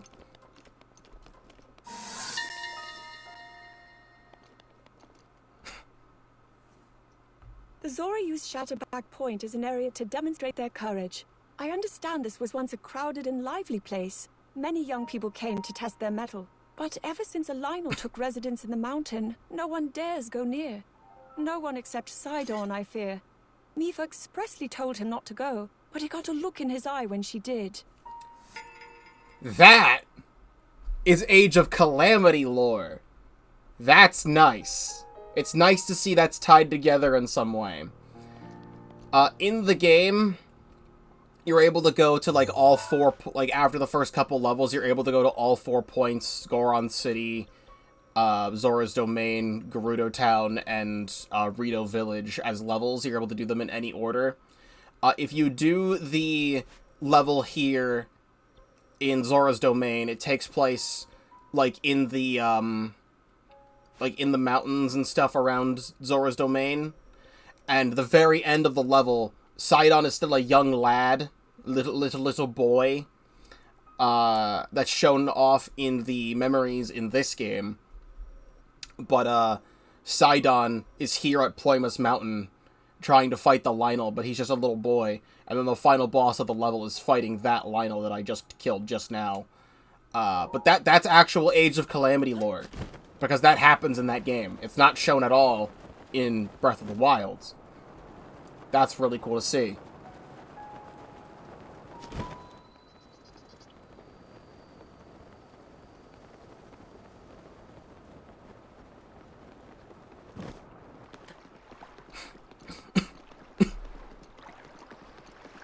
No, where you going? Over here?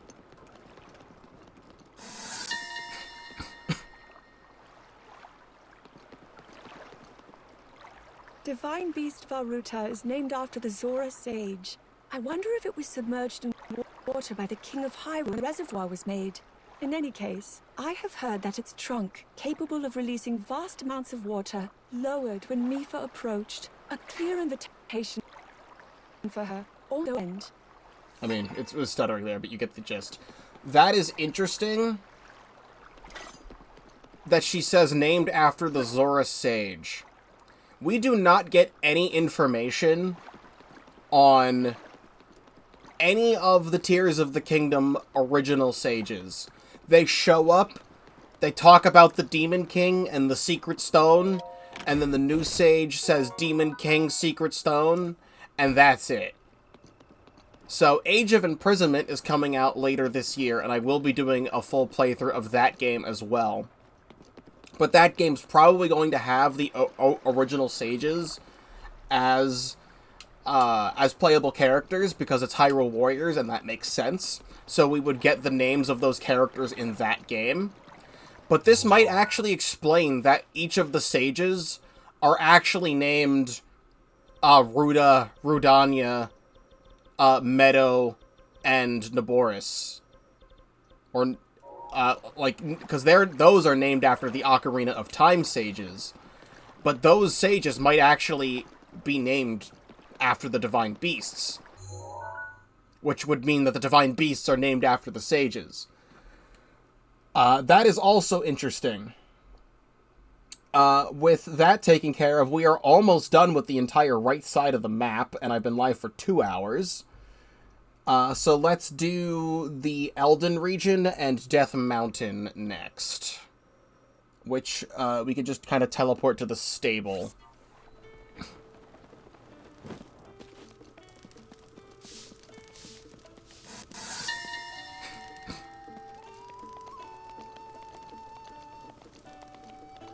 We received a request from Daruk to move this stable, but it's a critical hub, offering refuge to travelers entering Death Mountain. It also houses the many rescue dogs here on standby in case something happens. With all that in mind, I don't see why he'd want to move it. I shall need to ask him for more information. The stable's not moved in Tears of the Kingdom, and also, what do you mean rescue dogs? Are there even any dogs at this stable? I mean, there might have been 100 years ago.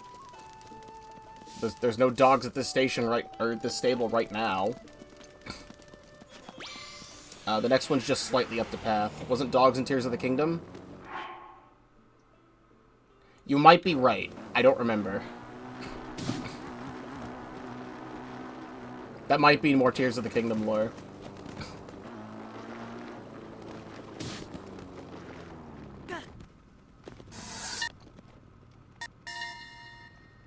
Oh, it's lagging a bit. Just beyond the moor of Death Mountain is a scorching region. Yeah, it's lagging a bit. The heat from lights in back just beyond the moor of Mountain region. Yeah. The Yeah. flow Yeah, Zelda, of yeah. lava can be Yeah. Yeah. Yeah. Zelda, yeah. Alright, let's try that one more time. Just beyond the moor of mountain is the heat from the flow of lava can be intense. So intense, in fact, that it can take one's life should they fail to prepare accordingly. My boss forbid, yet it is my duty to keep a close watch. Alright, this thing is breaking again. I think I'm gonna have to restart the app. Proves to be exceedingly dangerous. Stop it. I need to restart the app because it is... I've had this open for a while. Alright, let's try that one more time. Just beyond the moor of Death Mountain is a scorching region. Now ready to The heat roll. from the flow of lava can be intense. So intense, in fact, that it can take one's life should they fail to prepare accordingly. My bodyguards forbade me from going any farther. Yet it is my duty to keep a close watch on the divine beasts we will be fighting alongside. This mission proves to be exceedingly dangerous. Good. And then back to navigation. And up here. Alright, let's preemptively put on the gear. Our hot gear. You know, it's funny. I can now wear the Nintendo Switch shirt while playing this game on the Nintendo Switch 2. They should make a Nintendo Switch 2 shirt for Tears of the Kingdom and put that in there. You know, let's put this on, put the Flamebreaker gear on, and then teleport to Goron City. Feels a little bit strange to finally see lava here again, because there's no lava in Tears of the Kingdom. Also, there's a point here that I never discovered. Where here is the point I never discovered. This intersection right here, I don't know if it's talking about the small bridge or the big bridge. But I think it might be talking about the big bridge, but it's a discovery I never had in this game at all.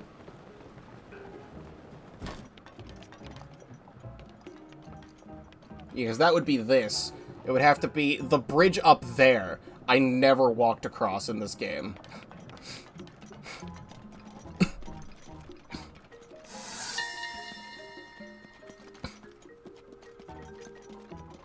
Goron City is watched over by Daruk, chief of the Gorons. Despite coming equipped with fireproof elixir, I didn't quite bring enough of it. I settled on making more myself, but I was having trouble catching fireproof lizards. The Gorons, seeing my struggle, decided to help me, and, well, now I have enough fireproof elixir to last the rest of my life.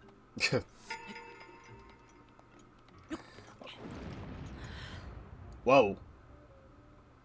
I don't know if I've ever seen an impact of a star fragment like that before. Anyway, Stolok Bridge.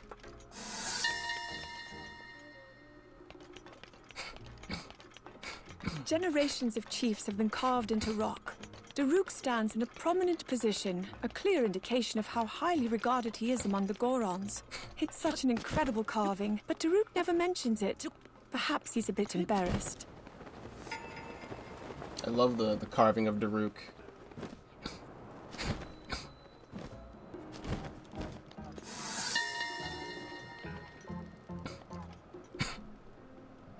When I dropped an apple here, it wasn't long before it became a baked apple. After that, I tried my hand at grilling some meat and fish in the same way. I found it rather convenient, without need of a pot or a fire. Although one Goron watched me curiously, I imagine it must have been an unusual sight for him. After all, they primarily feast upon rocks. I guess you can make a baked apple here. I picked it up too early. I guess you can make a baked apple here.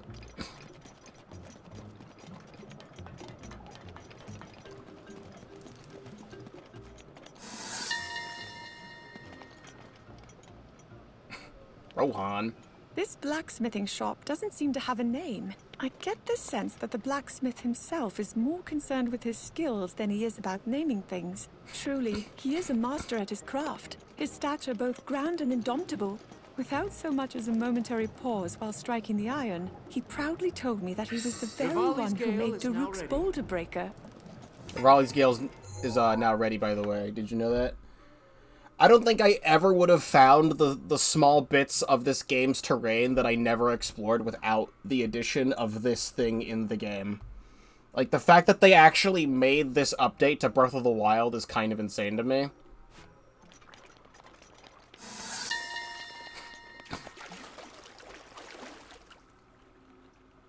One might find many eggs floating in the water of Goron hot springs. I had the impression that they eat only rocks, but apparently Gorons consider hard-boiled eggs a favored snack. The Gorons appear comfortable soaking in the steaming water, but I suspect a Hylian would end up rather boiled themselves. I mean, I guess that's a hint to how to make hard-boiled eggs. I don't remember ever seeing any hard-boiled eggs in any of these hot springs, though. Is that all? There's one more at the bridge. The Bridge of Eldin, which actually, instead of just teleporting there, I'm just gonna... What do you mean I can't use that here? What do you mean I cannot... Alright, fine. Fuck you. I'll teleport then. What do you mean I can't use the Master Cycle up here? Does the Master Cycle just break?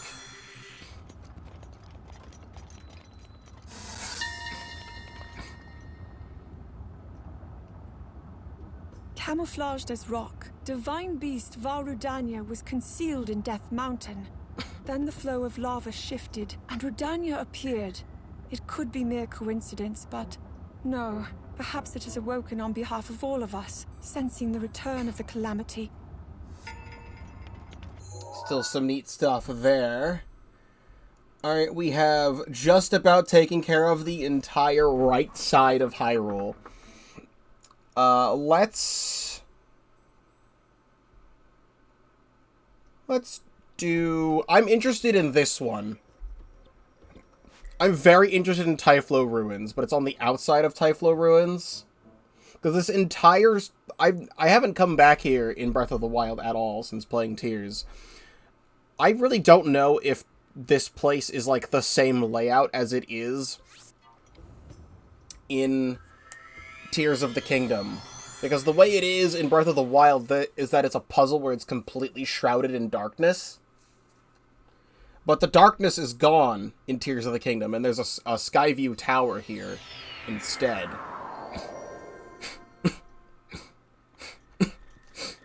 I genuinely have no idea if this place is exactly the same as it is in either game. Let me grab, I don't know, one of these.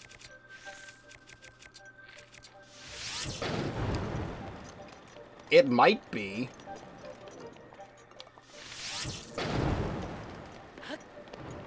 I can kind of light up some stuff by sending some fire arrows into the air. It genuinely might be.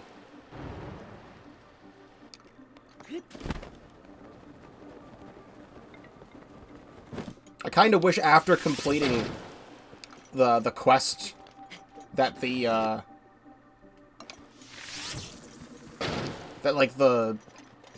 darkness would disappear or something.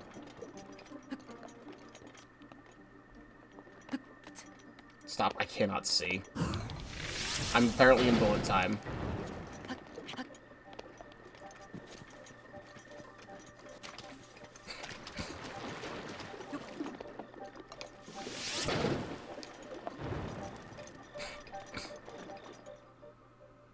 Huh? Oh, okay. Oh, that's right. It's a teleport in this. Forgot.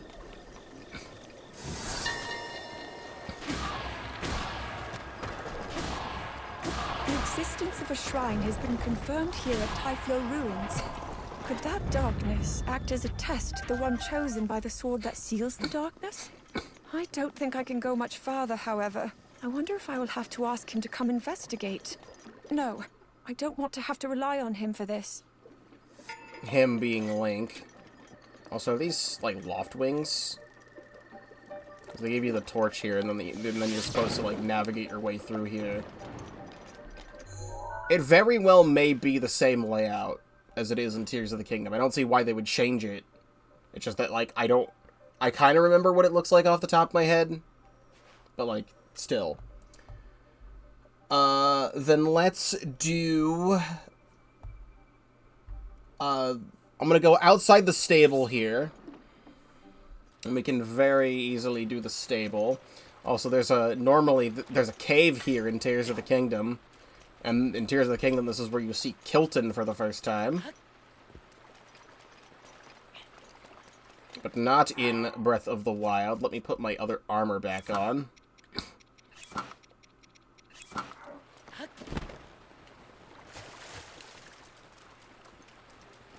Dolphy Gaming used hydration check. You were so right.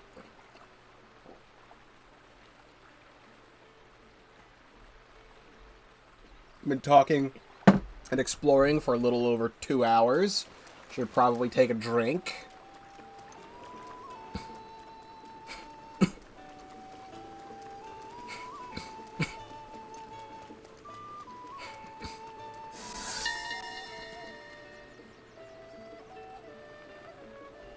The proprietor of Woodland Stable was deeply moved by how beautifully ornamented Mother's horse was, and is now studying techniques for adorning them himself.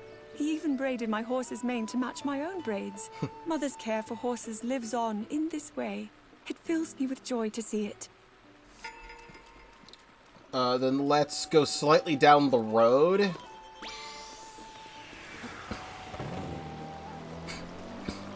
Actually, isn't this the...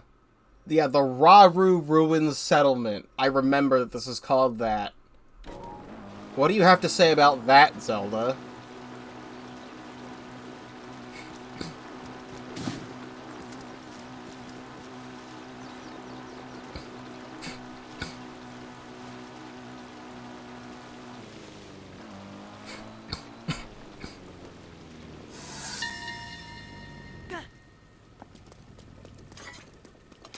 Though it is small, this settlement is the oldest in the land. Named after the founding king of Hyrule, there are various theories regarding the specificity of that name.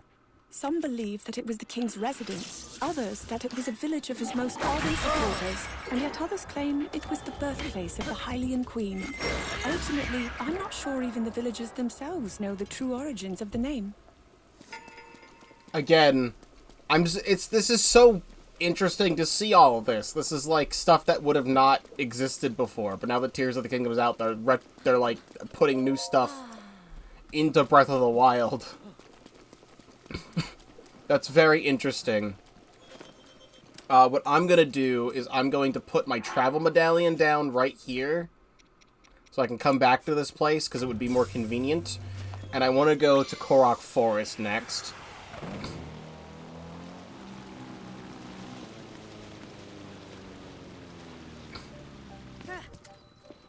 Lost Woods.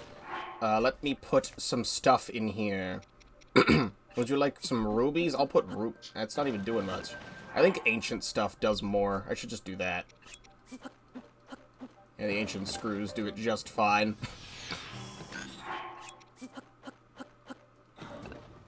Throw some screws in the energy hold here.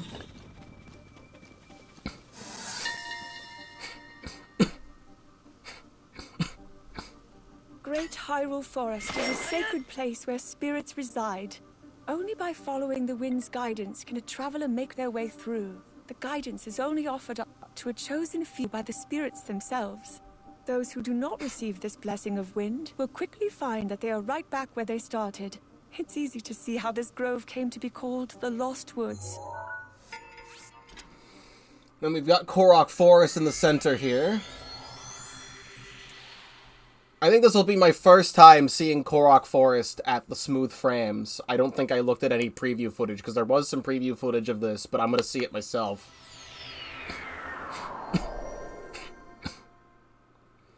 And goddamn is it nice to see Korok Forest this beautiful and no frame drops.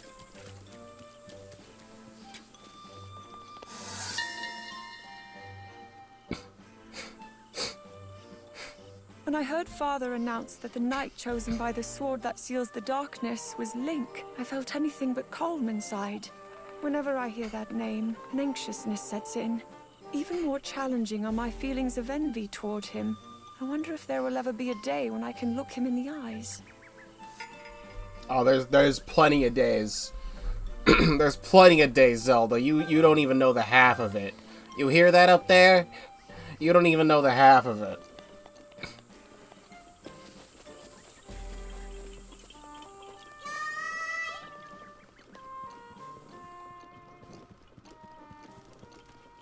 What is it? Not on the inside of the tree?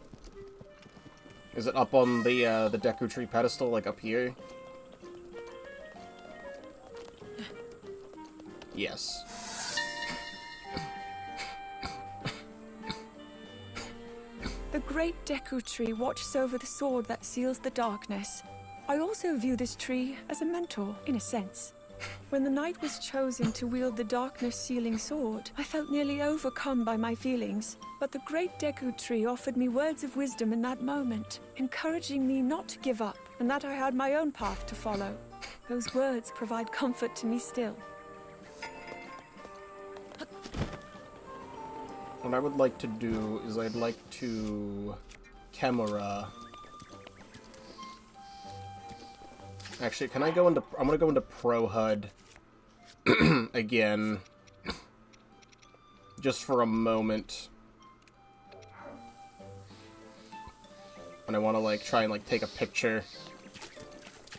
Korok Forest. I might use it as a thumbnail of some kind. I don't know. I just wanted to take a photo. I'll figure out what I'm going to do with a thumbnail when I do it. So that's Korok Forest, and then we're going to travel back down here. So yeah, this whole place might have been just, like, the first place, the first little town set up after Rauru became king. It's possible. But for the first time in my entire life, at least in Tears of the Kingdom, because I think I know for a fact I crossed this area... Or in Breath of the Wild. I think I definitely crossed this area in Tears of the Kingdom. I feel like I remember doing that. But this entire pathway and this bridge up ahead, never discovered in my Breath of the Wild save. We're about to see some brand new content. Right here, I'll finally know the name of this bridge. It is... Helmhead Bridge. I did it. Can I ignore that Guardian? I know there's a bunch of Guardians in this area, but there's also a voice memory, just like right up here. And of course it's raining again. So that puts me at 99.91% completion on the map.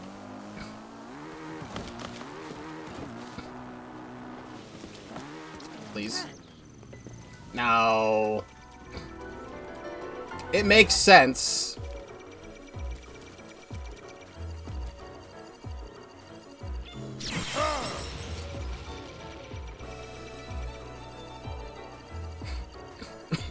Alright, hold on, get over here. Can I just, like, just kind of slash you really quick? And then hit you with the, I don't know, one of these?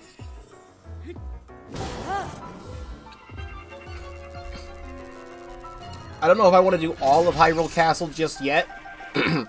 There's one particular area in Hyrule Castle I'm interested in seeing. I don't know if it's going to have anything important or not. But we can at least get this one here, because it's on the path, if the game would give it to me. Slightly farther down.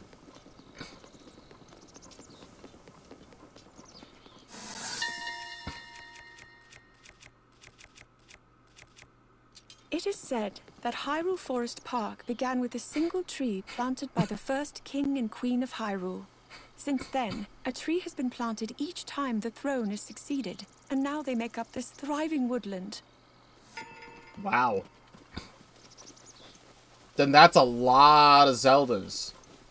You mean to tell me this all these trees planted here is when one new Zelda was born? That's kind of crazy.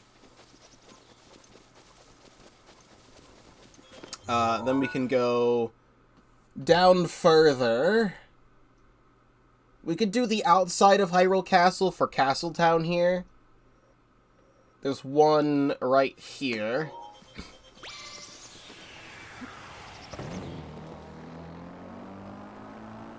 I can't believe I ever thought I was going to get to Tears of the Kingdom today.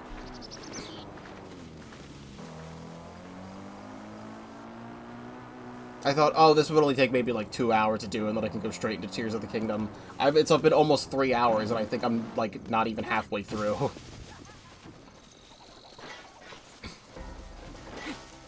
Get out of here. I like the duplex bows. Even though the Lionel bow is better, I just like the duplex bows. Hyrule Cathedral.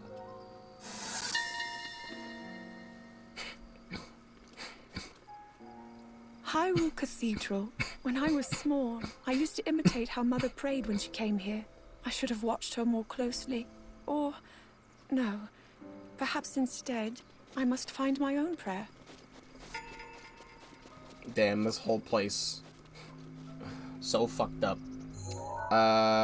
We started the Sealed Grounds. I wish I realized there was one here, because it would have been nice to get the Sealed Grounds one, but I'll get that one last here. Because I'm not going into Hyrule Castle just yet. But we'll get all the ones around Hyrule Castle. So there's one in the central square here.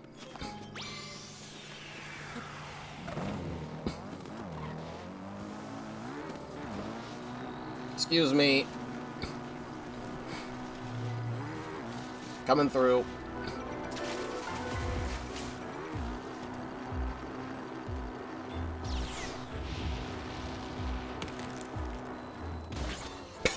I tried to press the jump button, but it didn't happen yet.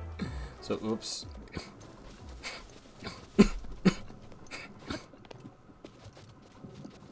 Malice, that's what this stuff is called. I forgot. I'm so used to looking at Gloom that I forgot it's called Malice.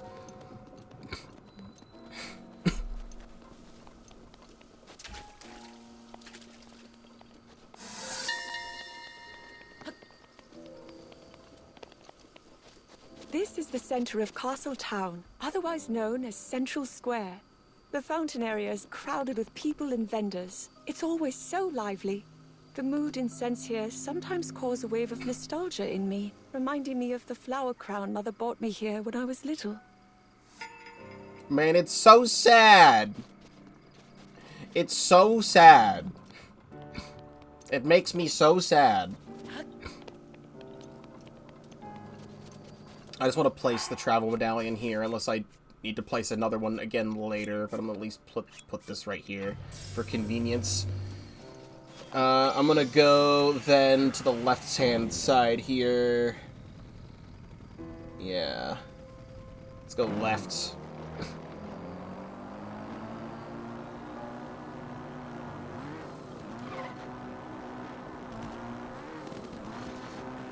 If I could have just squeezed past this guardian.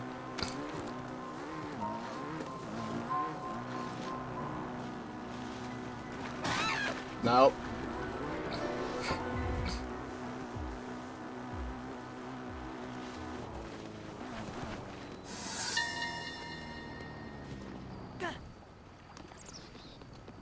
Beyond the moat bridge lies a prison where those who have committed grave crimes are sent.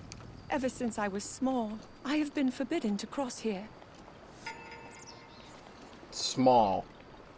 Yeah, that is true. That is where that is. It's located, like, right underneath here. Then we're gonna go straight back to where we started the stream nearly 3 hours ago. Man, how many more of these are left? Okay, I think we can do them in a nice, timely manner. There's not too many left.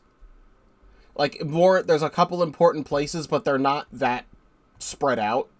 Or not, like, you know, there's not that many in these areas.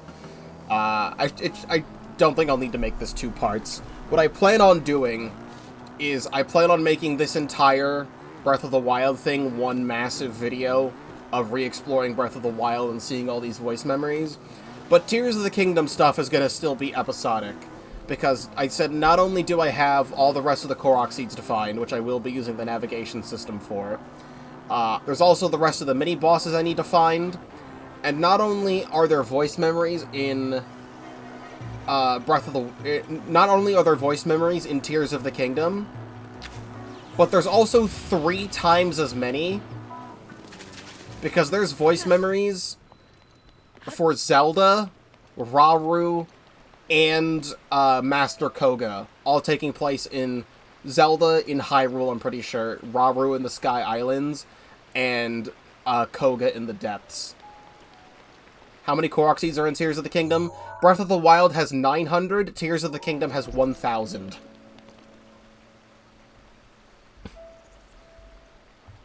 It's actually farther up. The thing that happens in Tears of the Kingdom is there's certain Koroks that you have where you have to find a Korok and you have to bring the Korok. Daruk's protection is now ready to roll. You have to find a Korok and bring a Korok to a separate destination, and the reward is 2 Korok seeds instead of just 1. So there's 1,000 Korok seeds, but there's also puzzles that give you 2 Korok seeds for completing them.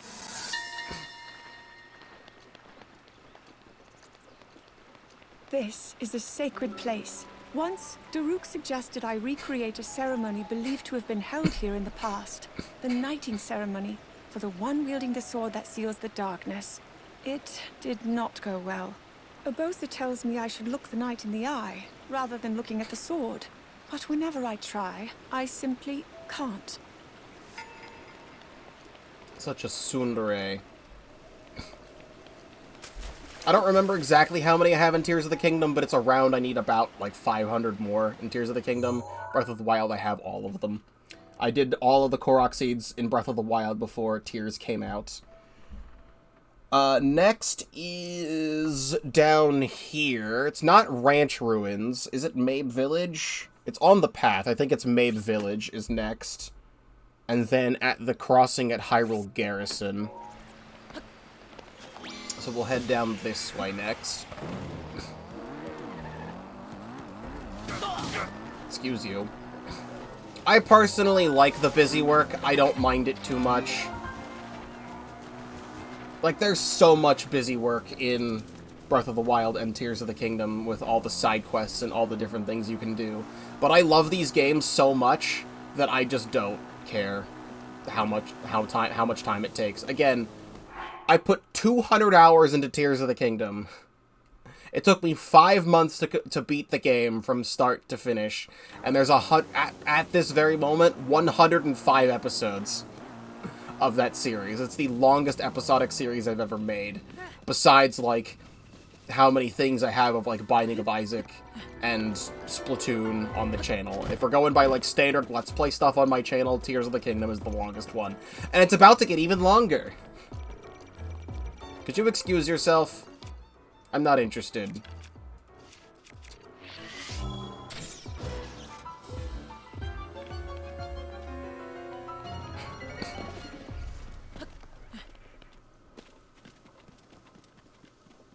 You're on the path.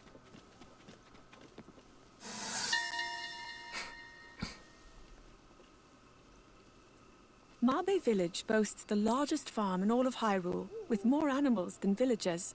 From making hay to processing milk, it's clear when something has come from Mabe Village, and the villagers take pride in that fact. Apparently, fun fact, 8 years later, I now know the fact that this village is called Mabe Village and not Mabe Village. Oops. That's what happens when it's not pronounced in any other way. I don't know why, if it's called Mabe Village, why there's not an accented E on top of the E. Oh well. Further down the path here.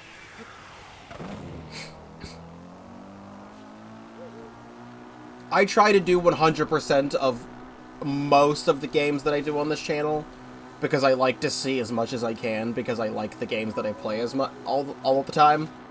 There's a few exceptions, like the Metroid series games. The only one I actually 100%ed on this channel was Metroid Prime 3, because I enjoyed that game enough to 100% it. But I feel like it's really, really, really, really, really tedious to 100% Metroid games.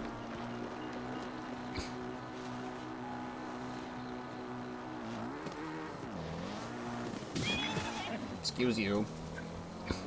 Hyrule Garrison. No. Not interested.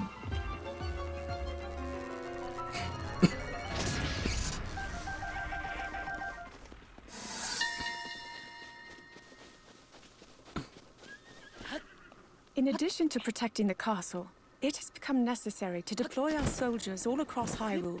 Outpost ruins are being temporarily used as military bases. The fountain at the center of Hyrule Garrison looks quite out of place, but it serves as an area of respite for the soldiers. Still some more interesting time lore with that. We have Mount Daphne's with the ancient tree stump. I don't really think I need to teleport there. I think I can just kind of go.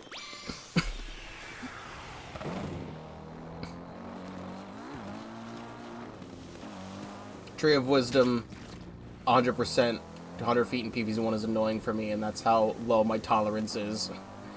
I do find that also annoying. That's just a lot of money grinding, if I remember correctly.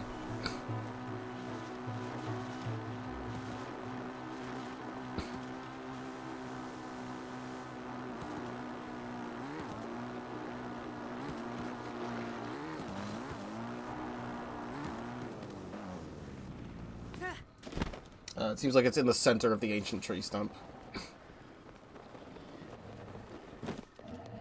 She's in their great flame blade here. Yes, it is. There's normally a chasm. Or not really a chasm, but there's a big cave here in Tears of the Kingdom.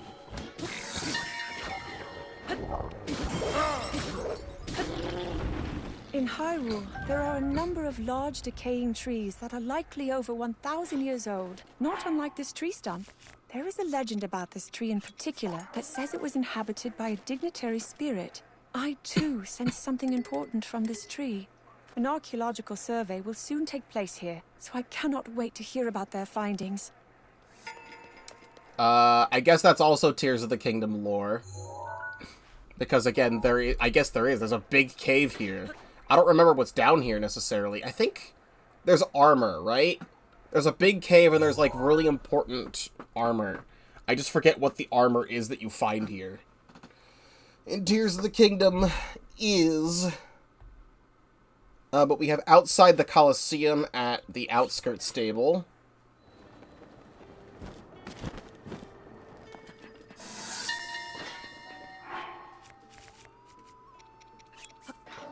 Urbosa has requested the construction of a new stable.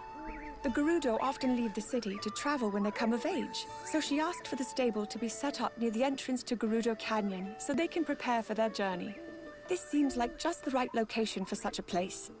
Normally, a stable is named after the area it's built upon, but this one sits upon a boundary. I wonder what it will be called. Well, it's called the Outskirts Stable. It's not anything special. Now, Daphne's is the closest with the Fierce Deity boots. Okay, I remember there was some armor. It was either Barbarian armor or the Fierce Deity armor. I just could not remember which. Then...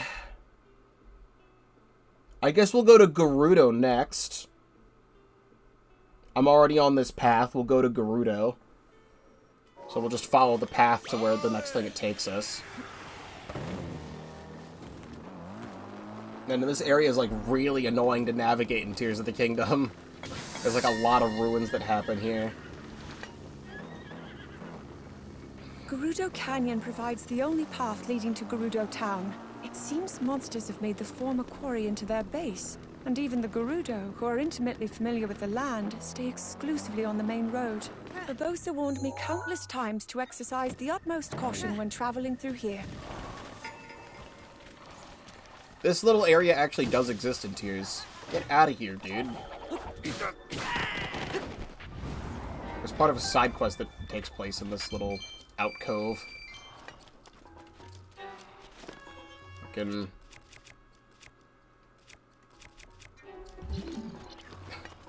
Why are these boulders piled up the way they are? I can't... Can I can do that.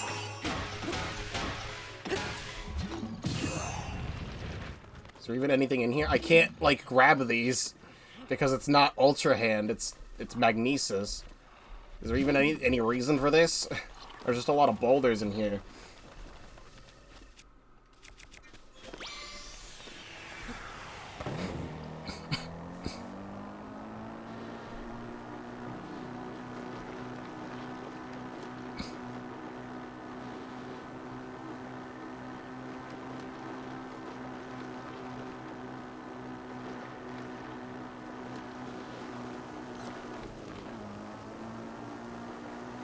This whole place up here has like water flowing through it, or something in Tears.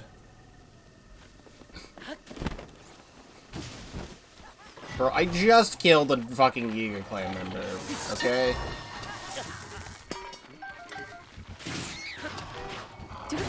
beast Von Boris. 10,000 years ago, the divine beasts were active, and they, along with the ancient relics, were intentionally hidden away. This was because they were feared due to their astonishing power. Having heard a prophecy speak of this place, we deduced that this was the location of divine beast Von Boris. Coming upon it now is truly breathtaking. Huh. This area doesn't even have a name on the map. This is an original location. Huh, yeah, I guess so. I guess so. This is where Von Boris was dug up. The entire side of the mountain is, like, completely cut open. That's pretty neat. You know what? That wolf reminds me of something. I've had these sitting next to me for a little bit. A while back, there was Amiibo that got put in stock at the Target I work at. And it's Amiibo that I have as Amiibo tags in here, but I never had the physical Amiibo for. But I actually have... I haven't opened this. I probably should, but I have a link with the bow and the ancient arrow, which... Like, why the hell not? I can scan this through the box. They let you do that.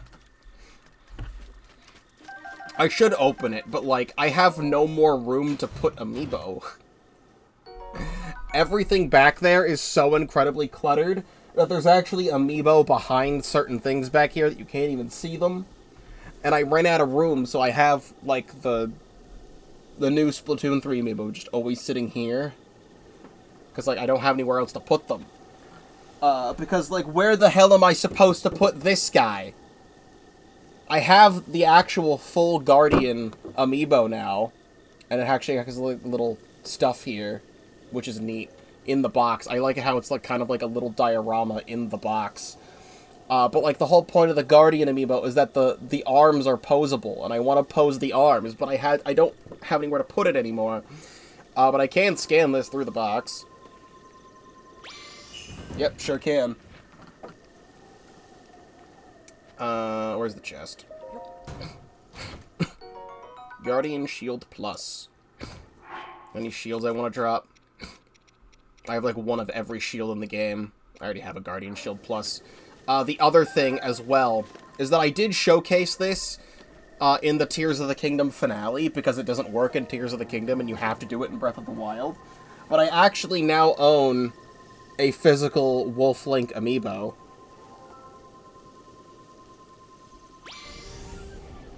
So I can scan him through the box and actually use Wolf Link. If I really wanted to. Which I already could use because I have the thing from the Amiibo tags. There he is. Anyway, up the path here. Where's the thing I was missing? Wasn't there a thing on this path that I was missing? I could have sworn there was. Where's the last bit of stuff that I was missing? Because it's not on this side. I could have sworn it was over here. I haven't already passed it yet. Maybe it's by the stable. I don't even need to go through here, because the next thing of interest is at the stable.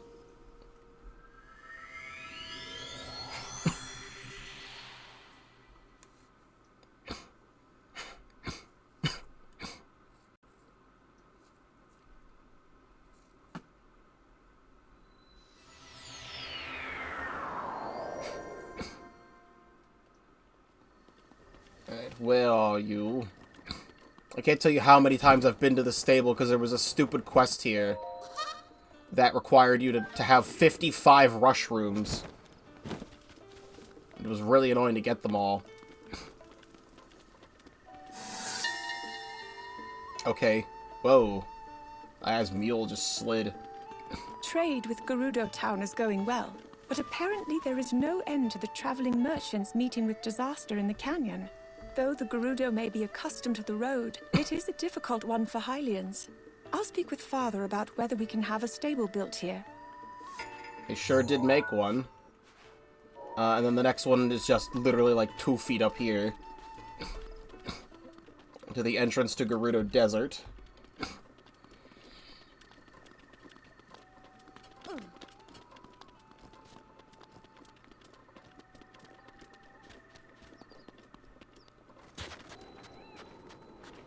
put on the sand boots while I'm in here.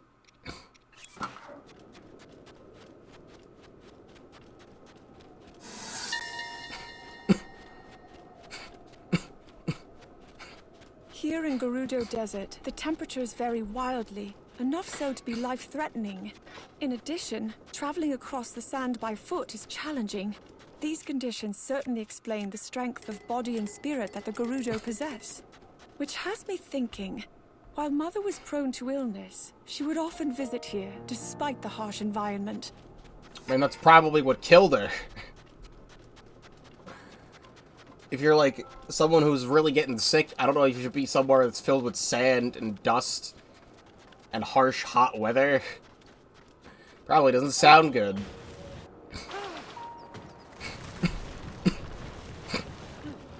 And then we've got the Oasis.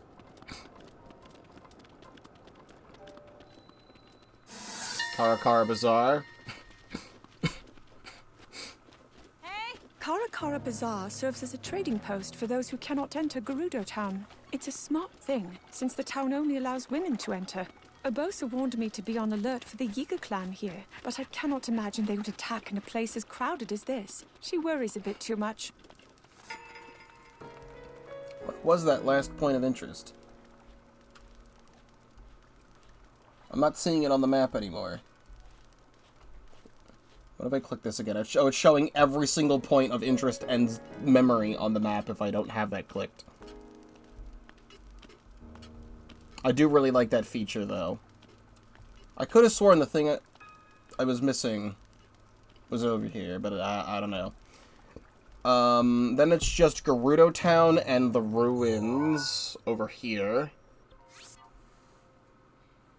You know, I have a fond memory of Karakara Bazaar, which is way back when the Switch was new. I was watching Vinny Vinesauce play Breath of the Wild. And I had a class in high school that was like,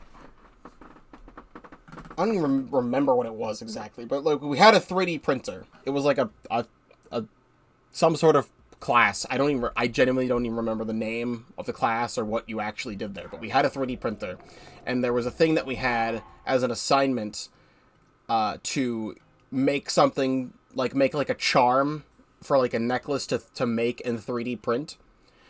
And the thing that I did, I felt like I brought it down here, but it might still be upstairs in my room. Hold on, I'm gonna get up and check, because it might be in my bedroom, but I forget if I did. Wait, no, it is here. Perfect. While I'm here, I'm gonna show something completely unrelated. Completely unrelated. When Pokemon Sun and Moon were new, there was an accessory that you could buy, which is like an actual Z-ring. And it has Z crystals, and you could buy other Z crystals separately. And I have not every single Z crystal, but most of them. And you can attach them to here to have them on standby. But I think I had more of them. No, I think this is all that I have. I don't have all the Z crystals.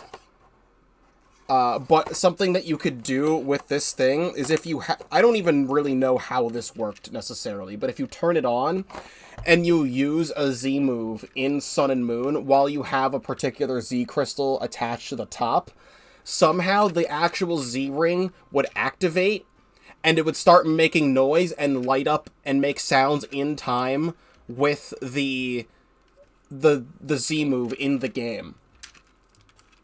And this thing would open up. How exactly? Yeah, it opens up on the side. This is not meant for my hands, really. But it opens up, and you can put your hand through it, and then close it up, so you could actually have it on your arm. And then you could, like, swap out the Z crystals, and it would make noise and stuff. I have no idea how this thing works, but I thought it was really fucking cool. And it was only used in Sun and Moon, because Ultra Sun and Ultra Moon had a different Z-ring that was, like, black instead of white. And I don't think this was compatible with Ultra Sun and Ultra Moon, from what I remember. Anyway, back to the other story. we had a thing in that class where we had to like 3D print a charm for a necklace, and I made like a vine shroom design. Like I like made my own vine shroom design for it, and then like I showed like the stuff, because Vinny would do a lot of like art segments back then. He doesn't do art segments anymore, but he did an art segment during this, and he was at Car Bazaar ending his stream and doing the art segment, and he showed my art on the stream of my design for like a vine shroom thing.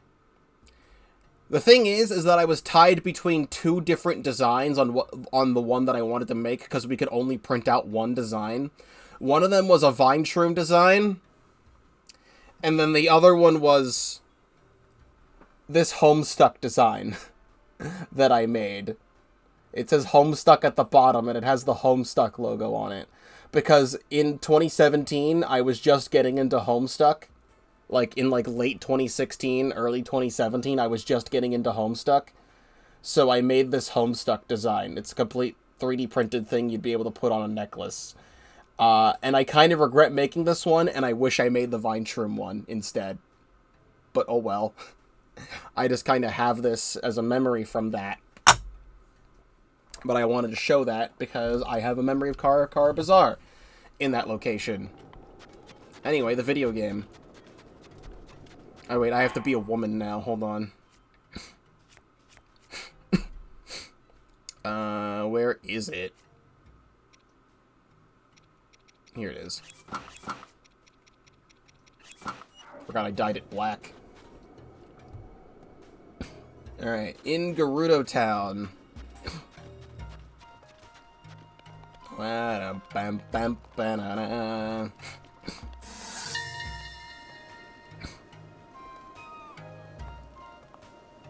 Gerudo Town is ruled over by Urbosa, and is also the largest oasis in the desert. The buildings look as if they were carved out of large boulders. Quite sturdy indeed.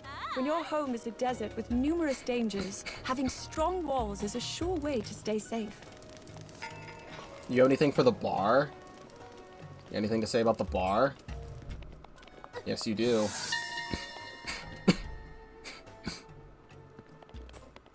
The Noble Canteen's famous cocktail is known as the Noble Pursuit.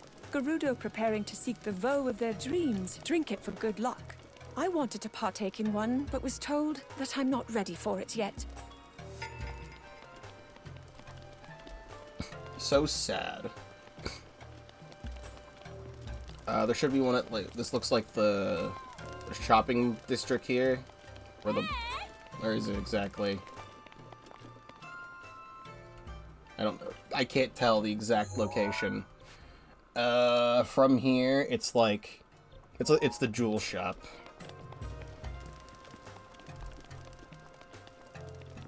Here we go.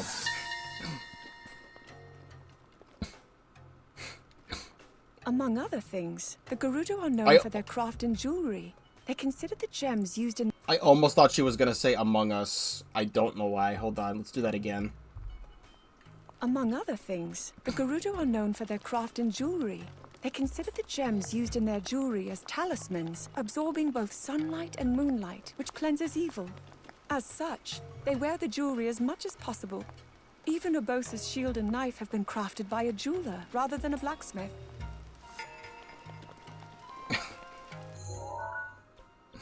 What is this? On this side. This is the sand seal stuff.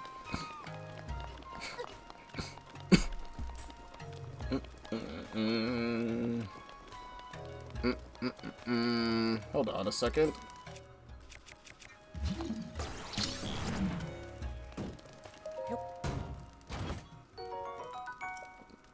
And that opens so quick. Where is it? Oh, sand seal's over here.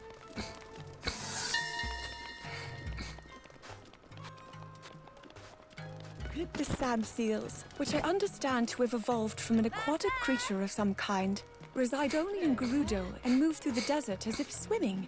The Gerudo use them as a means of transportation. However, they are quite difficult to handle. Without Urbosa's training, I might never have been able to maneuver one. And we have the throne.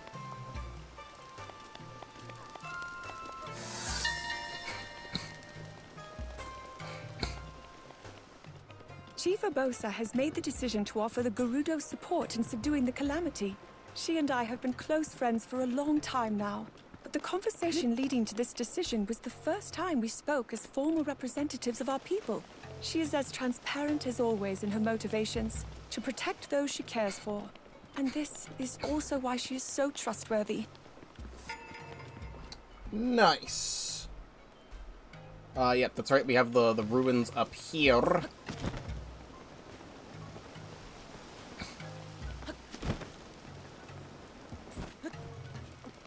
Get me going this way.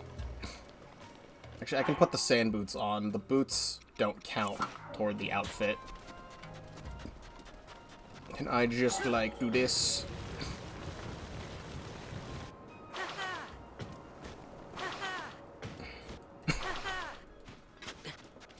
I do not care that I'm taking damage right now.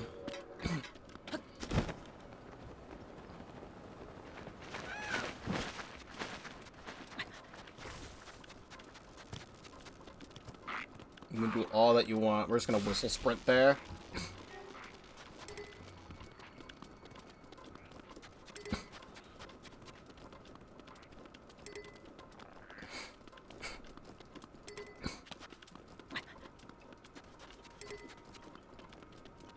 There we go.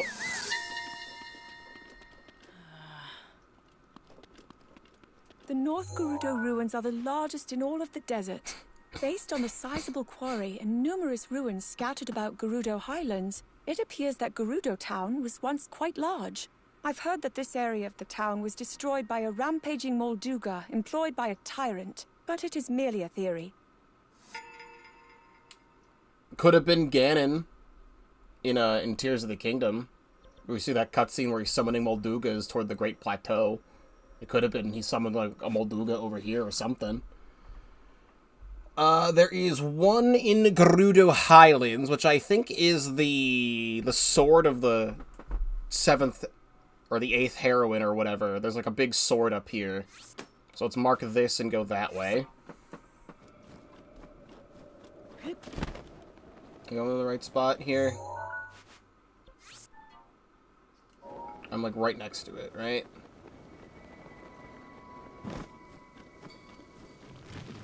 Almost.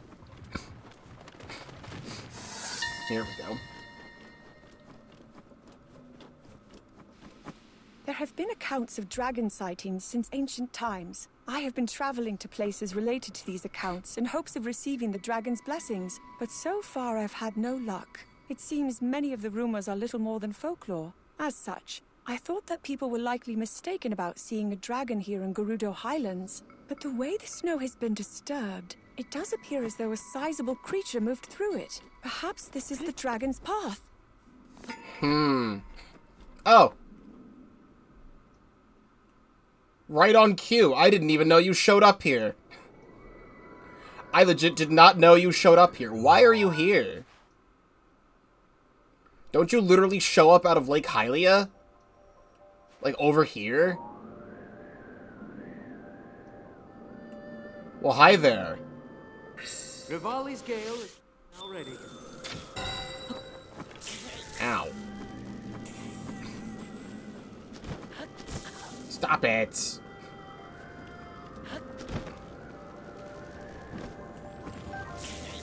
That's funny. I was gonna bring up the light dragon, and maybe that had something to do with this, but no, literally, Farash just kind of flies through here.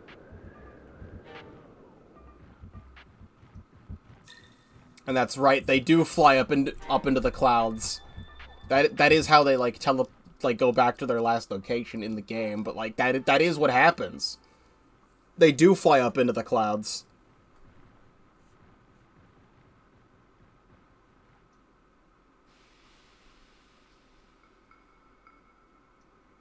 Like it literally opens up a barrier in the sky, and then it closes back up again when the dragon goes through.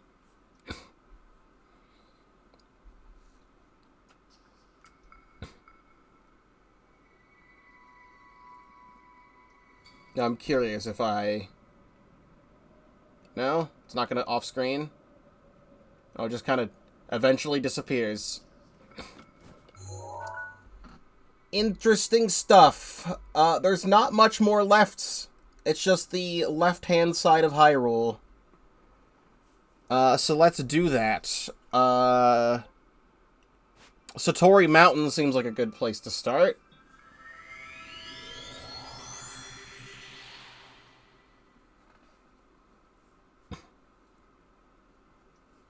Like, we haven't gone back to Breath of the Wild in so long that, like, it's fun to compare and contrast the two games now.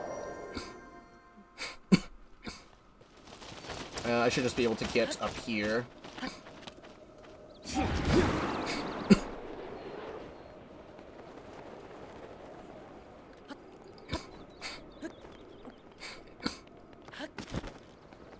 Right here at the tree of Satori Mountain.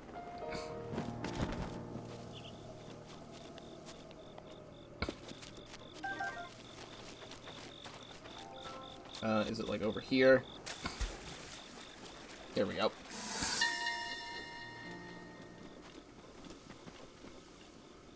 There are only 2 cherry blossom trees in Hyrule. They have been referred to as the Father Tree and Mother Tree. I imagine this is because the cherry blossom trees are sometimes worshipped for their supposed ability to purge evil spirits. Satori, who is said to live on this mountain, may be a protector of Mother Tree, sent by Father Tree. Yeah, only 2 in Breath of the Wild. They show up all over the place in Tears of the Kingdom. And Satori tells you where to find cave entrances. With that, what's interesting is that there's one here at Sanadin Park Ruins, which there was already a normal memory here in the game already, so I'm curious to see what's gonna be there.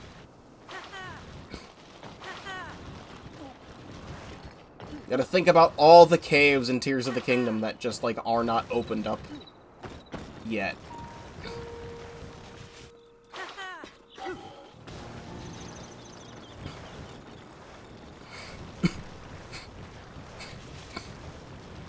It's almost kind of like playing, like, Pokemon Black and White after playing, like, Black and White 2. And just seeing all the differences in the land and all the things that happened in the past. Let's zoom this in here. It's, like, right outside, climbing up this hill.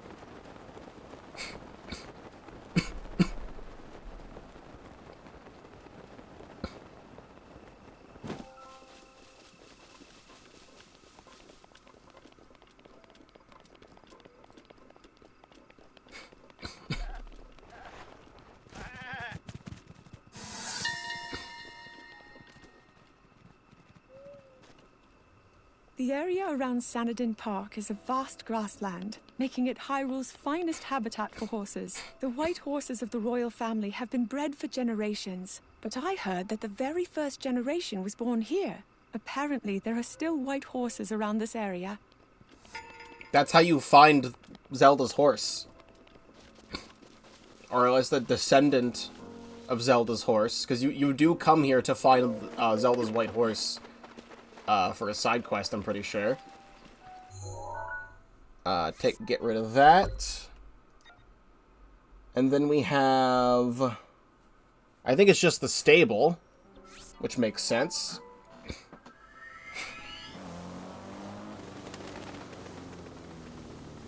It's like right around here. Actually, is this Cass's place? I think that's where this is. The origin of the Dragon's Blood Tree's name is unknown. At one time, the water from the surrounding mountains flowed into a network of rivers on this plateau. Perhaps the water itself was likened to bleeding, the network to blood vessels. And over time, it came to be associated with dragons, thus the current name. We love associations with dragons. And then... let's go up to the right of here.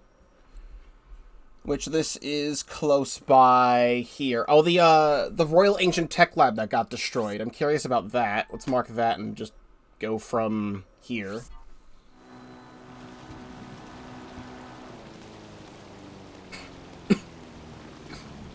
What an ominous sight to behold. Could I get into the thing here?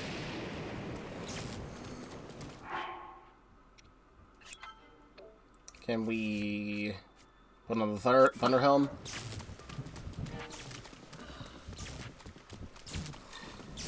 It's like right here. There we go.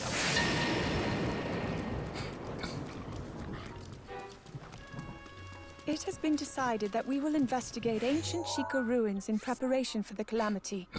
The entrance to the Royal Ancient Lab, which we were forbidden from opening, now stands open. Things such as blueprints still remain, and Pura and Robbie have been absorbed in reading them, sparing no time for sleep. Still interesting there. Then we have pretty much here. This stable does not exist in Tears. I should just travel up the road. I don't have to teleport.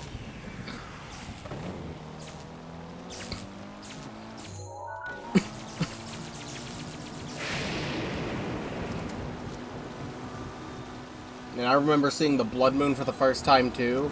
I think the first Blood Moon I ever had, I was at the Great Plateau. May as well see this cutscene for nostalgia's sake. The Blood Moon rises once again. Please be careful. Not even that special of a cutscene. And the game goes from low frames back to high frames. Where is it at?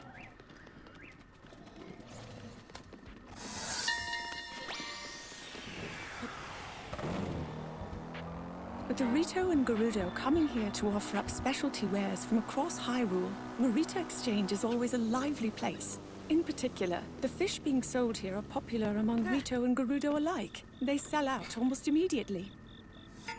Yet another sad memory of things that used to be.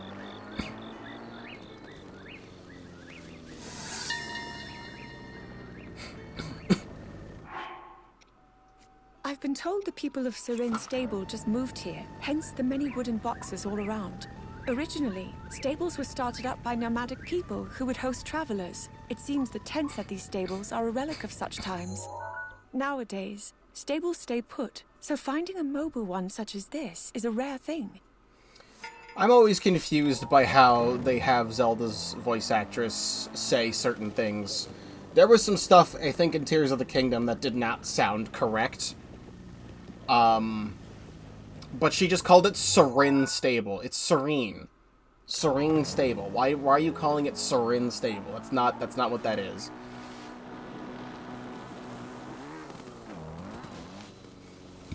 Alright, let's just keep moving along. It's a stable, you've seen it. We can hear what she has to say.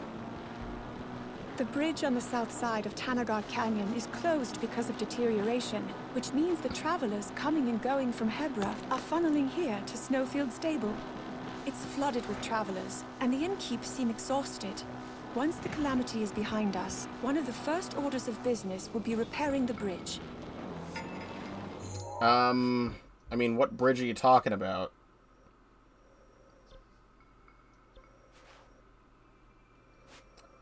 I'm talking about this bridge? That's like the only bridge in the area.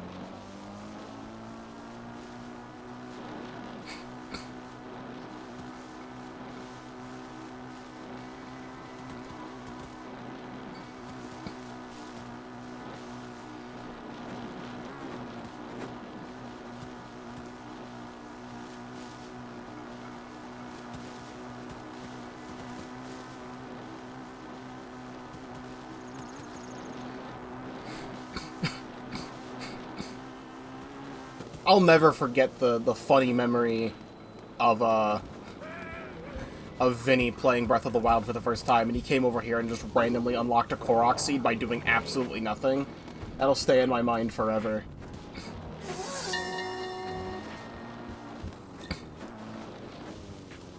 Year after year, more villagers depart from Tabantha village, never to return. It seems the bitter cold is challenging company. Now there are few who live here, and lines of empty homes. Many of the people who work at Snowfield Stable are originally from here. Another sad village that's been destroyed. Then we just go to here. Forgot there's no shrine at Rito Stable, so we have to go there.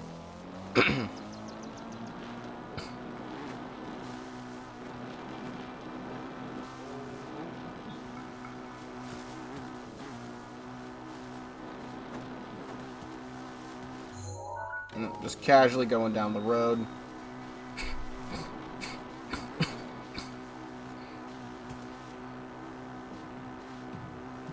Ah!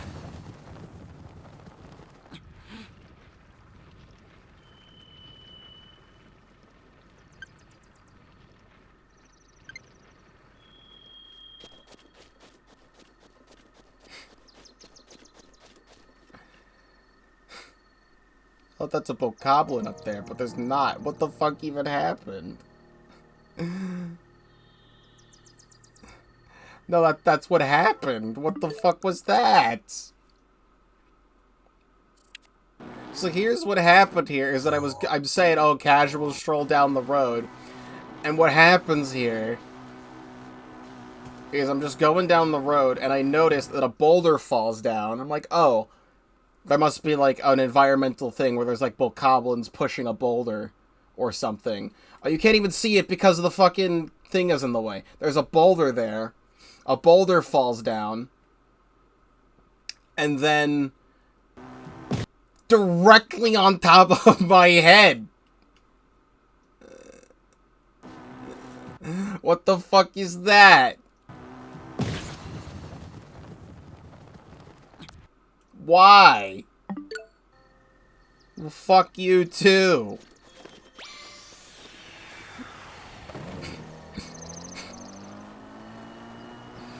If I could make a YouTube short out of that, that's gonna be a good one.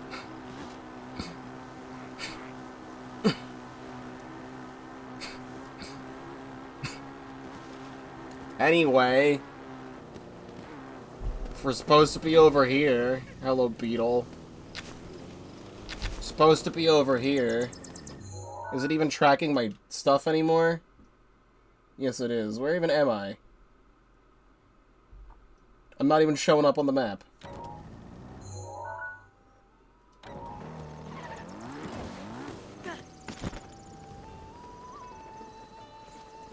I'm not even showing up on the map right now.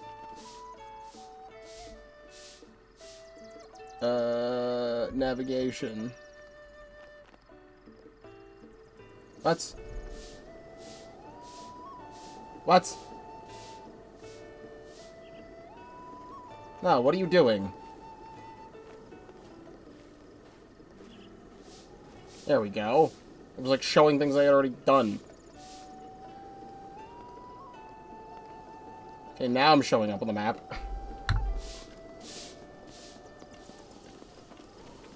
It's neat to see this place not covered in snow. The proprietor was proud to tell me that of all of them, Rito Stable boasts the oldest history. He also shared that no matter what price was offered, he would never sell it. His passion for this place will surely be carried on through his family line. Oops. Too late. No price you'd pay to sell your stable. In Tears of the Kingdom, this isn't even a stable. It's the Lucky Clover Gazette building for the newsletters. And he sold it. Oops.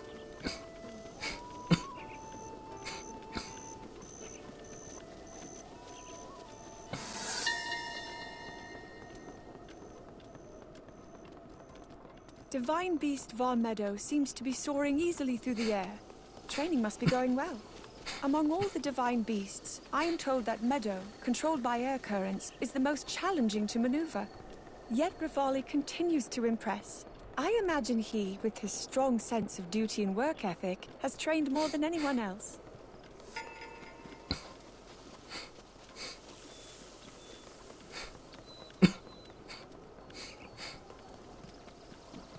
Gonna slowly climb our way up here.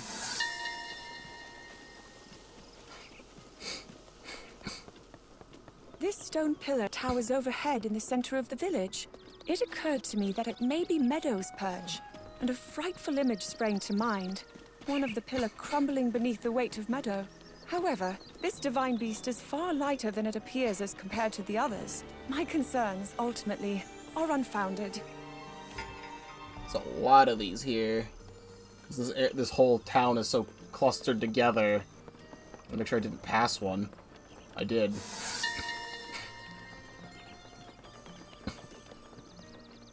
The winged inhabitants of this land call Rito Village their home.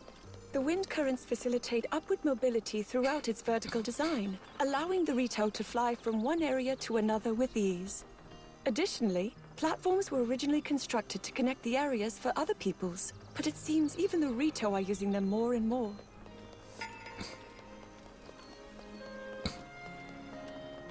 Go into all these different areas because I don't know which one's gonna have what. We'll just go everywhere.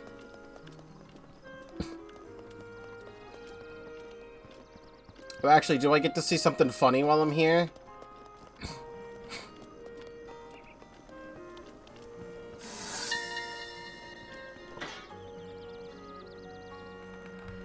Rito fabrics are high quality, making them popular at the exchange.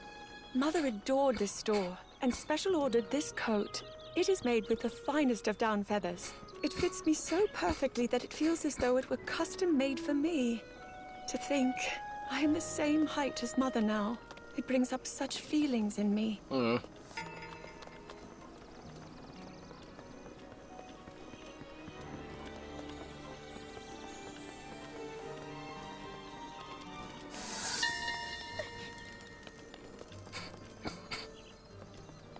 It tends to be their fabrics that garner attention, but the Rito have the best woodworking techniques in Hyrule as well.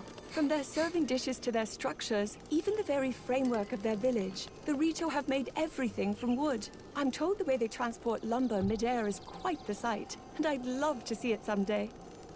That's also brought up in Tears of the Kingdom. Because of the snowstorm, they can't transport the wood.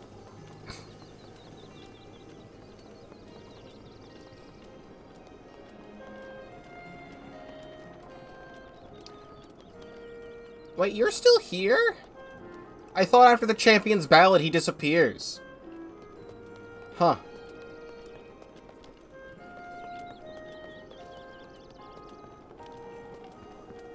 Hey, Hearth. Is it here? I'm gonna see them in a moment. Hold on.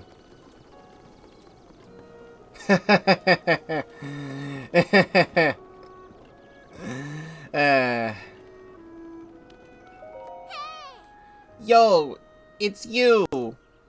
Sounds like Dad's feeling a lot better. He says he'll be able to make me some, take me to the flight range soon. Come back later to play with me.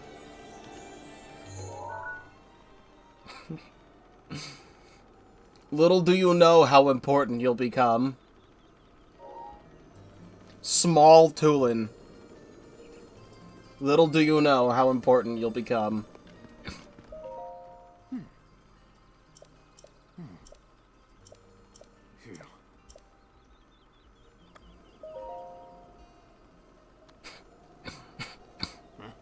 Let's go to the flight range, Tulin. Really, Dad? Yay! Is this an event I never did in this game? I'll be at the flight range if you need me. Hey, guy, come play with us at the flight range sometime. I feel like I have to now. I've never seen this, apparently. Huh. What a weird Breath of the Wild cutscene I've never seen. I guess we should go there, too.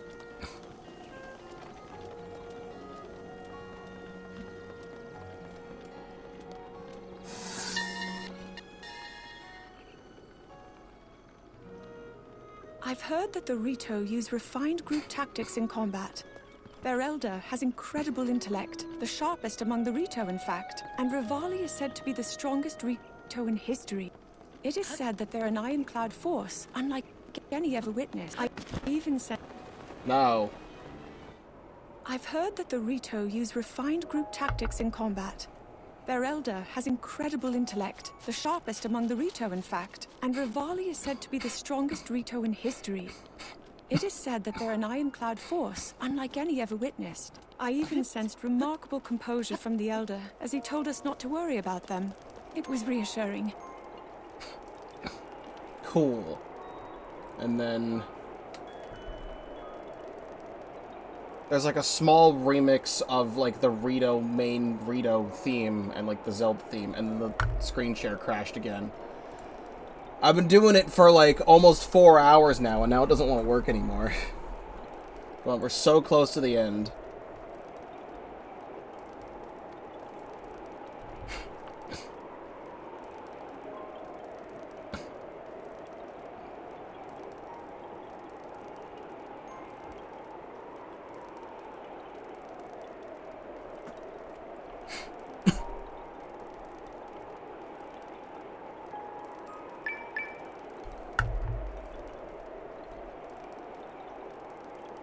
Navigation.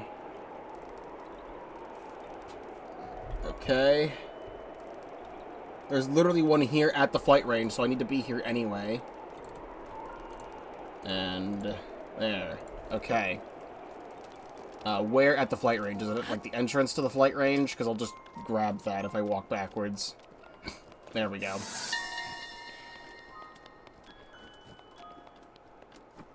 Watching him practice here at the flight range, it is clear to me that he is a truly unique champion. He creates an updraft and then catches it, soaring upward rapidly. He's the only one capable of such a feat, and yet it isn't even what makes him so remarkable. Hey, Link! Hey, Tulin! You're Link, right? My dad told me about you. Also, he said you're real good with a bow. Is that true? Of course. That's so neat! You gotta show me. I'll count down and you break all the targets before time's up. When you break a bunch, I'll give you a prize. I don't know how I've never seen this.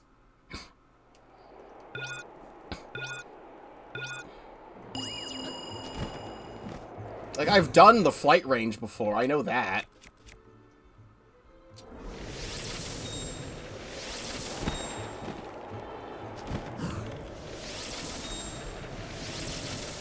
Actually, what I should do is actually have a use for the golden bow.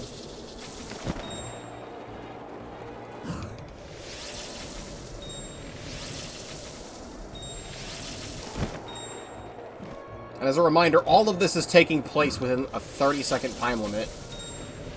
I don't think that's just that sexy.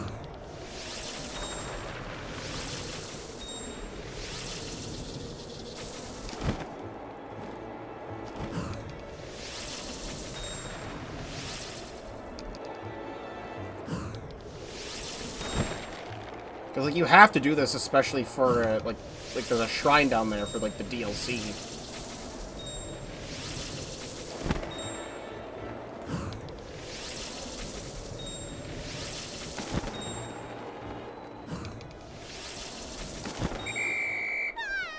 That's really cool!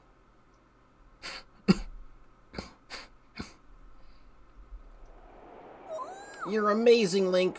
When you fired your bow, it was like time stopped. Oh, Dad told me to give you this. 300 rupees. Link, will you show me what you can do with your bow? Maybe next time. Aw, you don't wanna... It's you. Haven't seen you in a while. Now that Meadow's calmed down, I've started training Tulin again. If you have time, would you mind showing Tulin how you handle a bow? He gets his bluntness from me, but he doesn't mean anything by it. Don't let whatever he says get to you. That's very fun. I like this foreshadowing for Tulin, I suppose. There is 2 more here, which happens to be up here, I guess at Hebra Peak. And is this the Leviathan skeleton? Goth Lamb's Secret Hot Spring.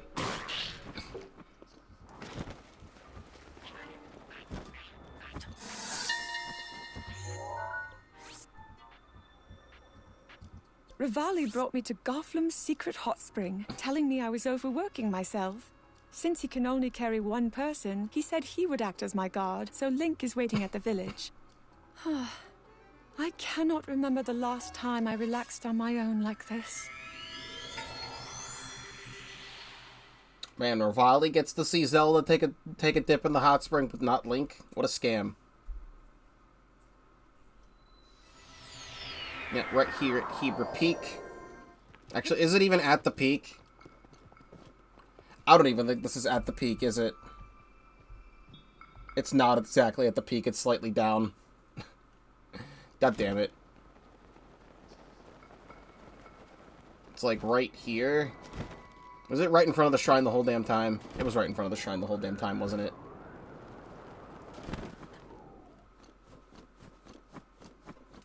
It was right in front of the shrine the whole damn time. I've always wanted to investigate the Hebra Mountains up close. It appears the mountainside has been scarred by an energy blast. Naturally, I would think this scarring was a direct result of the calamity 10,000 years ago. But was that the case? From what I can tell by looking at it, it would seem the mountain was blasted from the direction of Hyrule Castle. I find this unsettling. Huh. I wonder what could have caused that. Because it would have tipped... There's like one of these things in another place around like Dueling Peaks, and I would assume it's like a Divine Beast blast. But that doesn't seem to be the case, maybe. All we have left to explore now, we have done all of Hyrule, except we have the Forgotten Temple and Hyrule Castle. So let's just zoom in on Hyrule Castle. Because the Forgotten Temple one's probably going to be like... I don't know, just go here anyway. I just want to see this. I'm going to wait a moment before I move because there's an ad playing on Twitch and I want to make sure Twitch viewers can hear it. Is it at the goddess statue itself?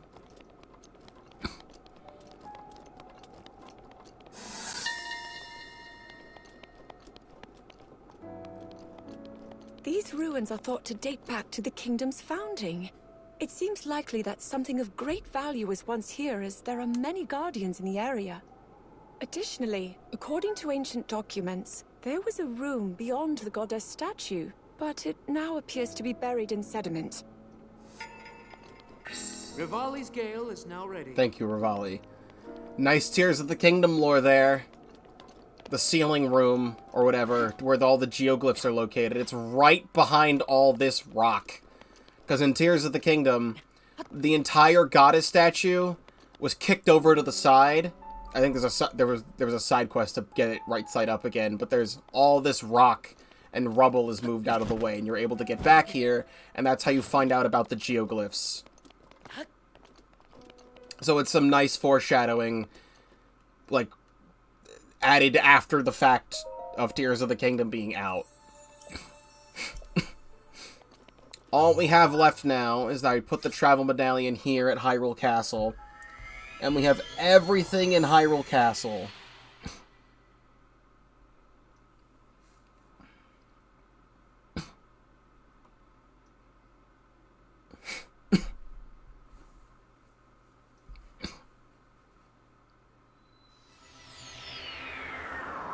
So let's do it. Let me put the appropriate armor back on. Not quite the hood, but like the amber earrings.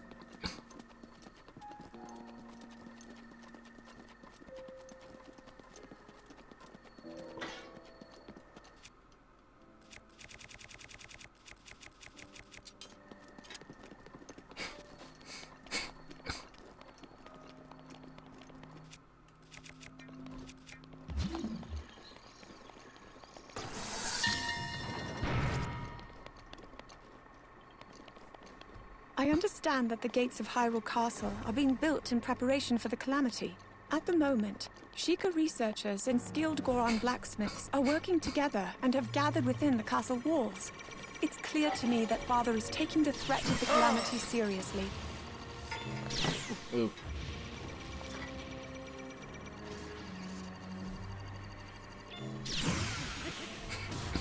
Come on, I've got this.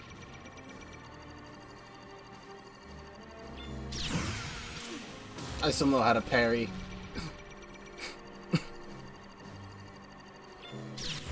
Not like that, though. I don't know how to parry like that. Link, get up. Link, get up. Link. Link. Link. Link. There we go. What? Suck, you dead. Get out of here. You don't belong here. You suck. Over here. Proceed downward. Oh. Proceed a short Here we go.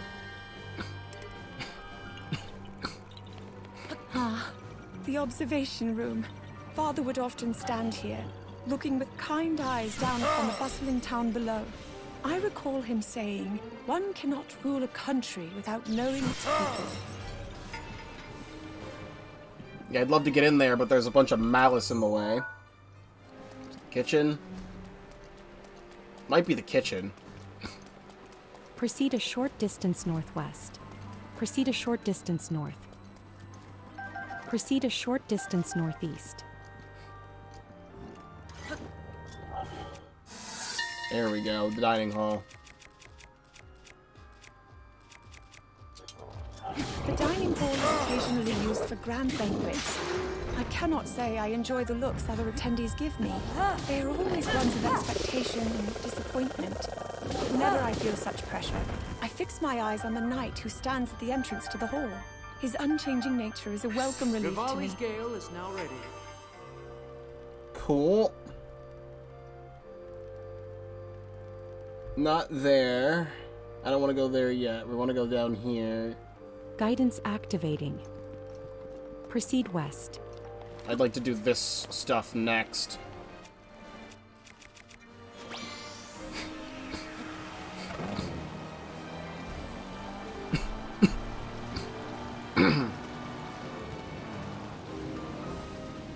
Get out of here.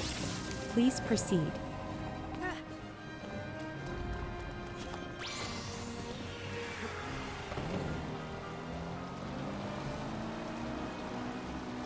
Proceed northwest. Is it over here? I don't want to go in the gatehouse. Proceed a short distance Ow. northwest. Proceed a short distance west.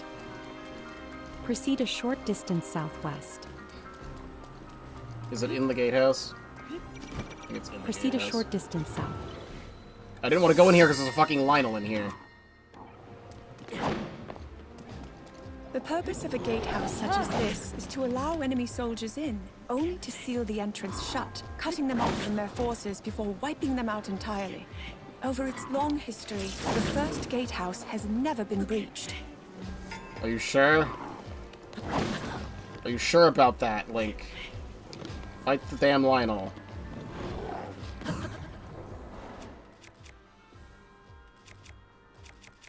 I only have, like, two-handed weapons.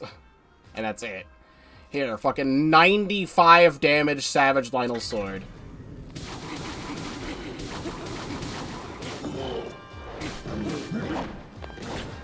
Can we not? If I could get the thing out, I'd love that.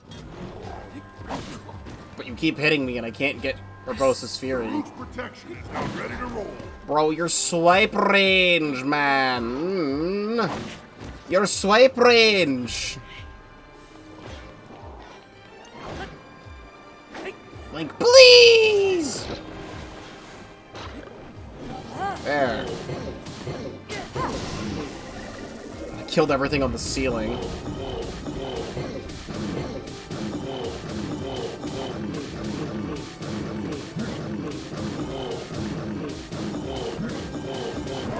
There.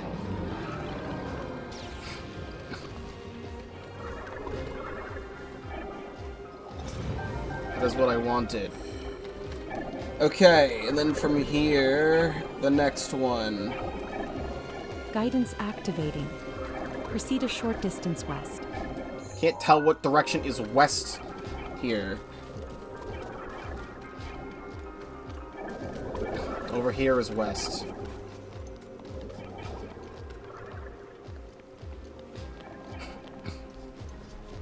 Proceed a short distance northwest. Am I going the right way?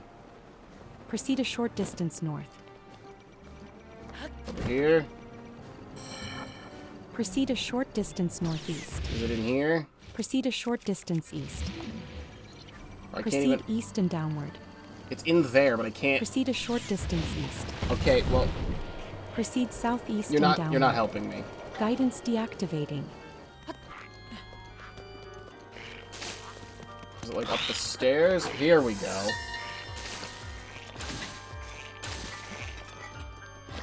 We are fortunate that so many aspiring soldiers have come to our aid from many different settlements.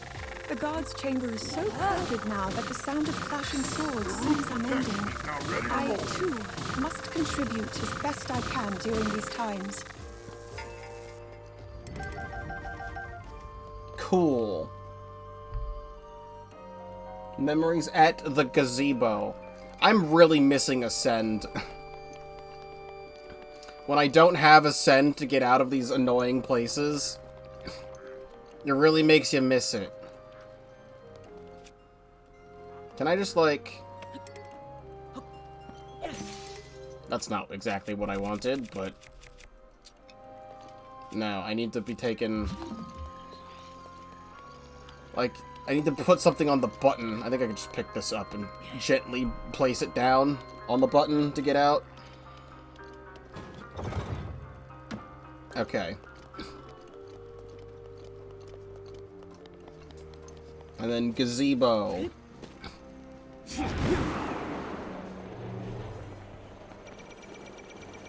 Up here. Oh, hi there.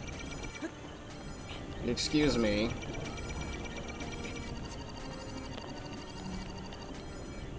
Excuse me. Oh my god. Excuse me.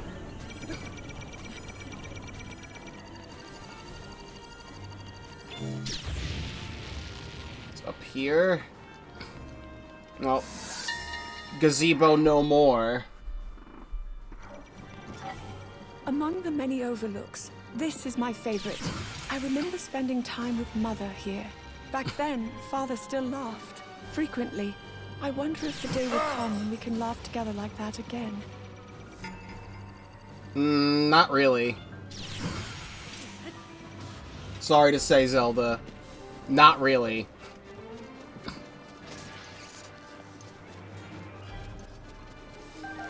Alright, up here, I'm very interested if there's anything to any of this.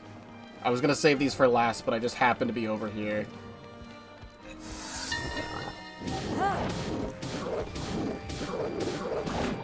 Despite the lovely bed prepared for me here in my room, I cannot remember the last time I was able to sleep the night through. I suppose it's to be expected. If what was prophesied holds true, there is little time left. There really was. Can I get that royal broadsword? That'd be great.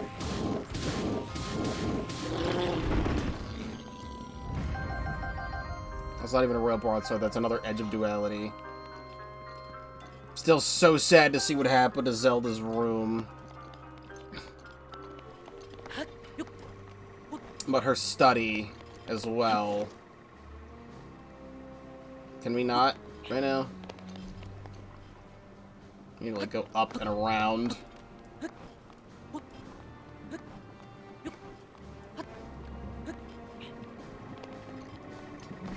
Excuse you.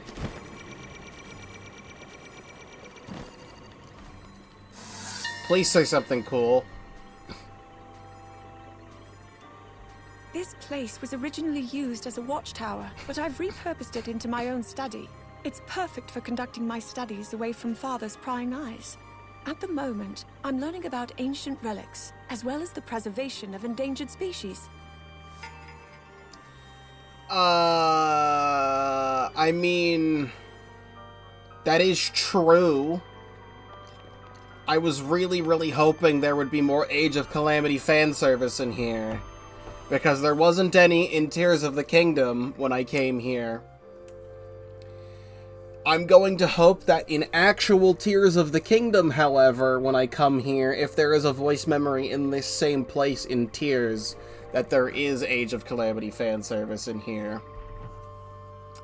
Because this whole beginning part is where the beginning of Age of Calamity takes place.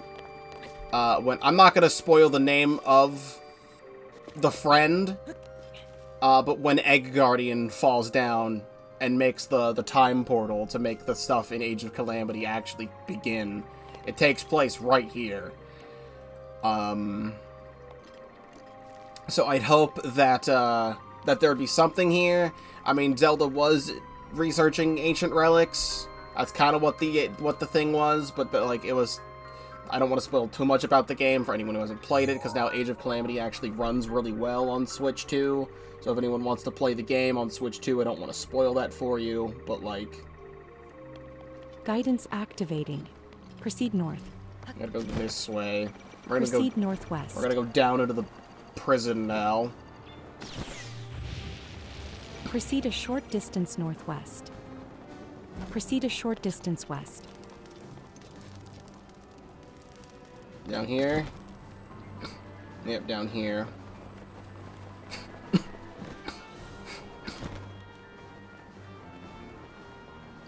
I've lost the way. Proceed a short distance south. Proceed a short distance southeast.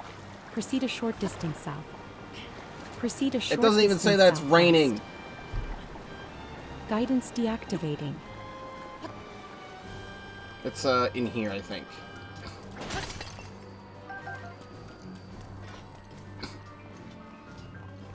Here we go.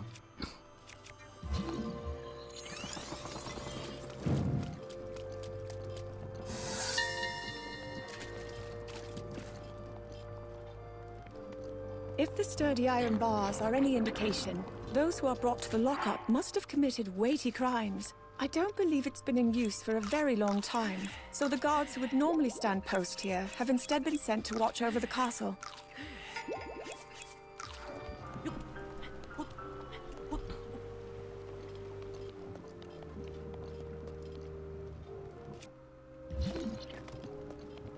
I don't even remember this.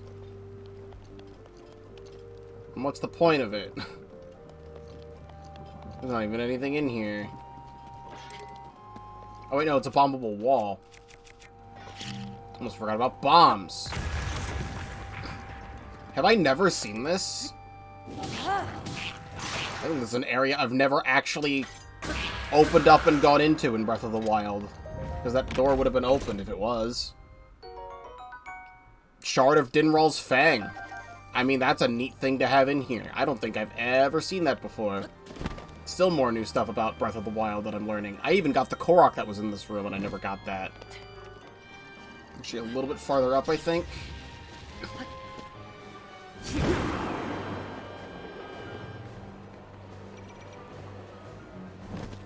I think right here is actually where a Sky Shrine is in Tears.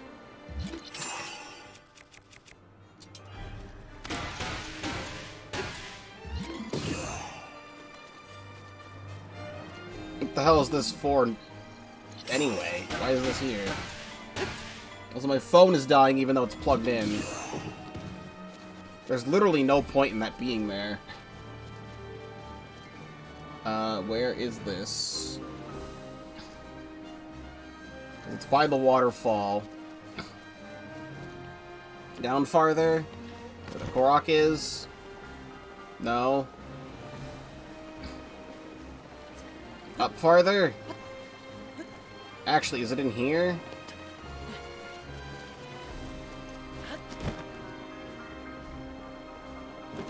What is I don't think I've ever seen this before in my life. Can't even get in that way.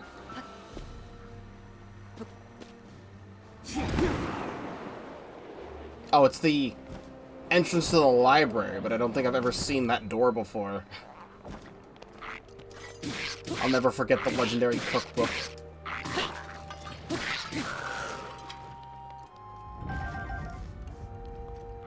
Okay, so somewhere in the library. There we go.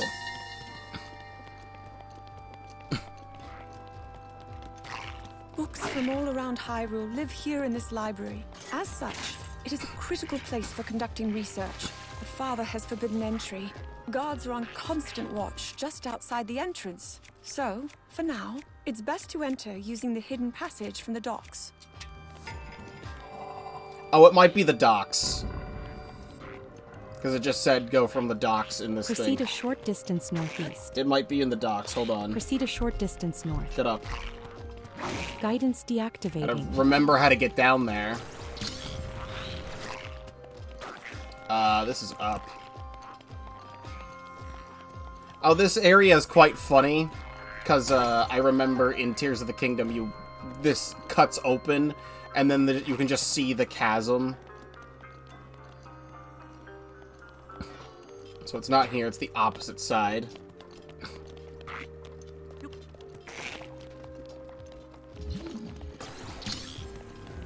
Alright. Here we go. It's gotta be down here, right?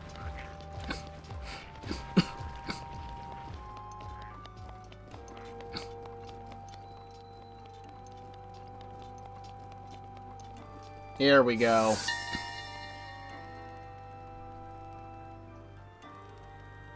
I've heard the docks were originally built as an escape route for emergencies. Now, instead, it serves as a bustling hub for merchants and fishers. I've not seen that large brazier lit before. I wonder if there is a reason for it. A hint to unlock the shrine. I could stand on top of Ganon's veins really quick.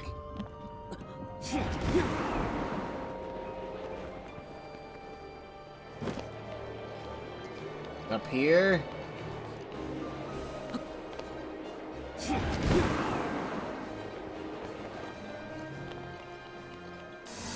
Here we go. Days begin and end with the toll of this bell. Typically, it is heard throughout the castle and the town below. In the event of an emergency, however, its tone rings loud and clear all through Hyrule.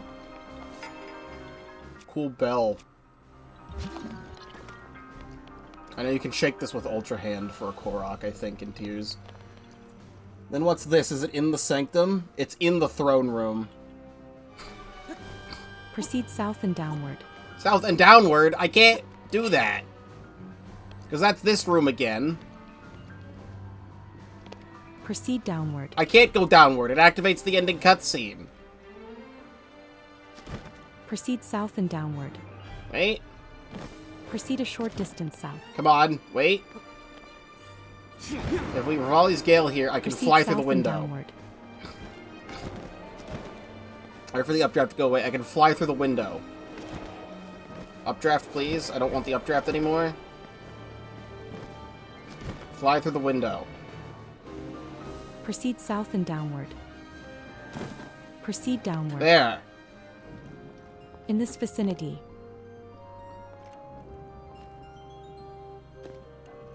I'm on the throne. I don't think I've ever walked here before. Also funny that the champion's leathers are underneath this. In this vicinity. Can I, like, light these? Does that do anything for me?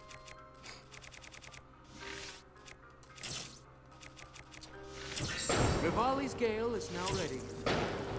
No. Is it right here? There we go.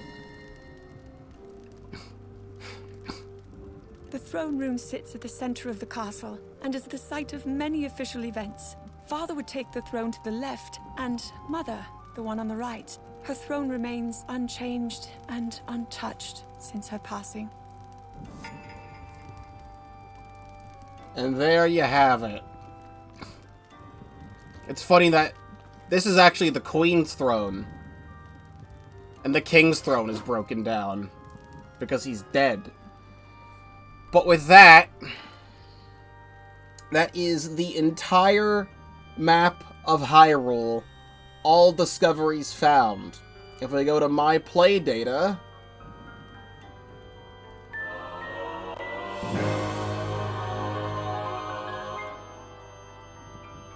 Oh, there's still things here. I don't think these stats were like retroactively tracked in the game before, so it's saying earned by increasing your enemies defeated stats. So I think this is saying like defeat 4,000 enemies, but like that would have been tracked beforehand. This is like opening treasure chests. Like all these stats are sadly not tracked. They're tracked right now, but not tracked earlier. So Citizen of Hyrule. Time spent. 306 hours spent on Breath of the Wild. I wish this stuff was tracked. It would be nice to have this actually here.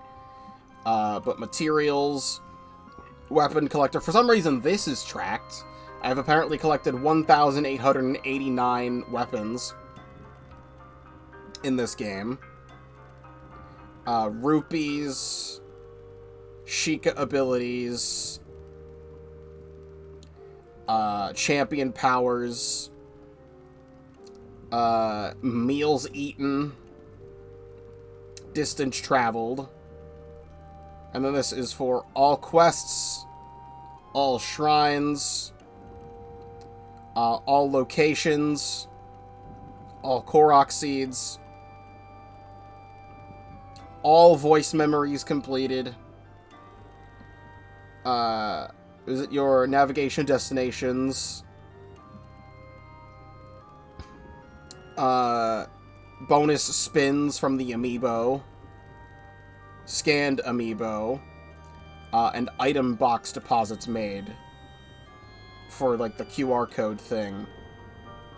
And here's, again, I don't know why none of this other stuff is tracked. That's very sad that it's not. Like, it's starting to track now, but not over the last 8 years of this game being out. But here's everything here. We're still gonna call it 100% complete anyway. Global play data. All this other stuff here that we saw. You can see by area, which I don't need to see. Where was the other thing? I think it might have been in my play data. Can I change this? No, that's where you import pictures from. Where was the thing I saw at the beginning of the stream? That was showing me, like, more data. It was the categories here, so yeah, here we go. All shrines, towers, stables, villages, buildings, shops, other places, Korok seeds, Taluses, Hinoxes, Moldugas, Lynels, main quests, shrine quests, side quests, memories, and Princess Zelda voice memories. Everything is 100% tracked, and I will now consider Breath of the Wild a 100% finished video game to me. Technically speaking, the only thing left for me to do is that I don't have every single piece of armor leveled up to its maximum capacity, which I never planned on doing in the first place. That, I think, is just a side thing to do, especially since I'd have to scan all the amiibo and get all the armor that I never got in this game and level all that up. I'm just not gonna do that. But now, I would officially consider Breath of the Wild a 100% finished video game. There's only one way, though, to end this off, which is exactly how I ended off my time in Breath of the Wild before. Eat a hot buttered apple and a fairy tonic, and a mighty mushroom skewer. Let's fight Ganon! Let's fight Ganon, just to end things off. We can see Ganon in full 60 FPS glory. And this will be my true end to Breath of the Wild. And why not watch all the cutscenes, too? Link. Link. I'm sorry, but my power isn't strong enough. I can't hold.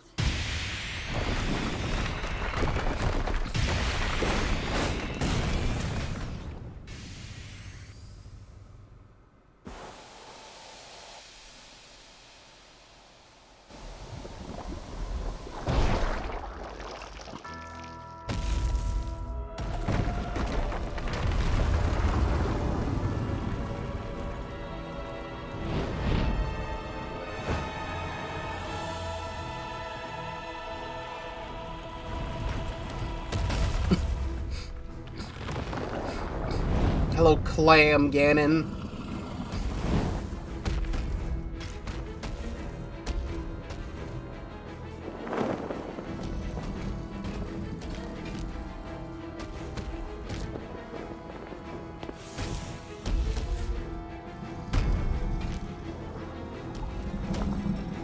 Clammin'.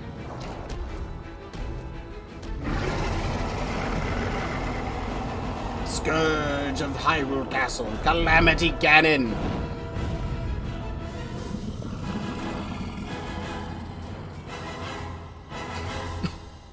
Now my moment has finally come. Brace yourself, Ganon, for the sting of my revenge. This cutscene is still so sick. This will be our I remember when they showed this, like, did a version of this at the Game Awards when they announced the Champions Ballad DLC. Let's go, little guy. Now, open up wide, Ganon.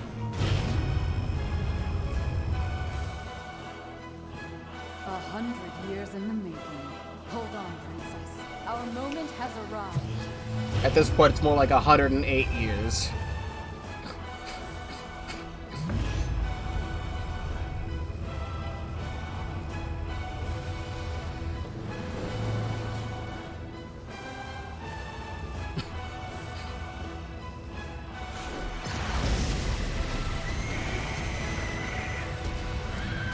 I just had, like, a moment just now. That sound that played right as the laser was hitting was actually the noise that plays during Smash Ultimate trailers. When the Smash Ultimate logo shows up on the screen, it was the same noise.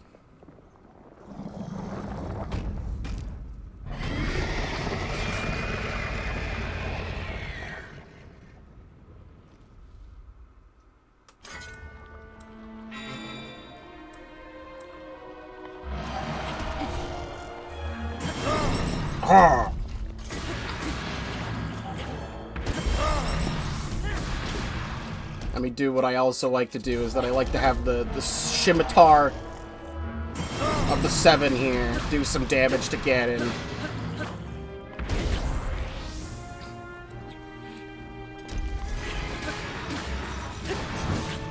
And then we're gonna have the Boulder Breaker here do some damage to Ganon.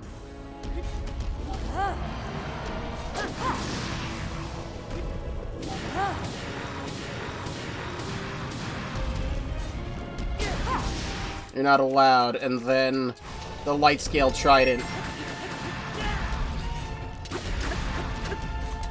Do I have the Daybreaker Shield here?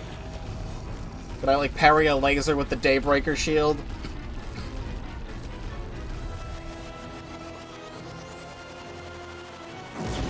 That's not what I thought you were going to do. I don't even remember that being a move you can do.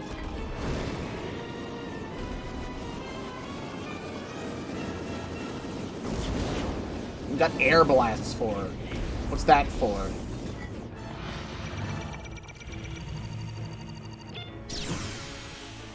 There we go. Parried a laser with the Daybreaker Shield. Sent him into phase 2.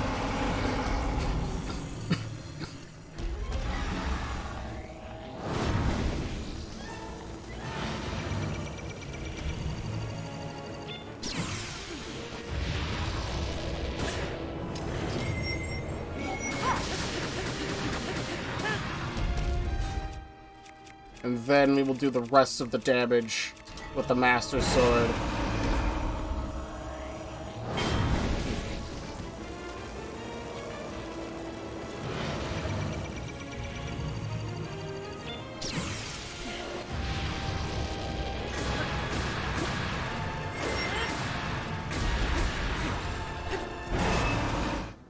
And get the Hylian Shield back out.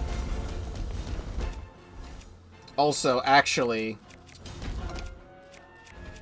give me the Twilight Princess light bow here, because you could actually use light arrows.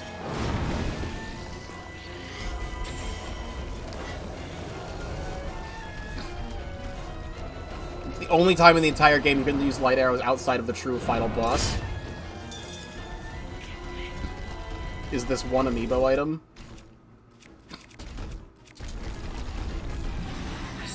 Now ready to roll. Bro, that is the clutchest Daruk's protection of my entire life. He came back right as he was firing the laser. And actually, no, I can't use multiple arrows, but...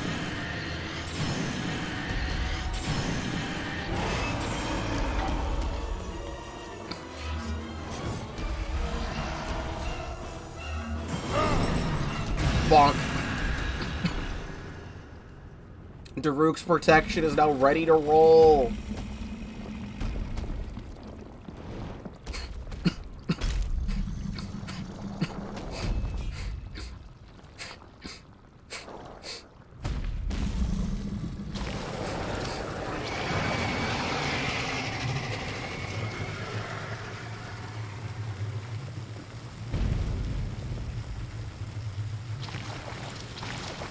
Me when I'm leaking.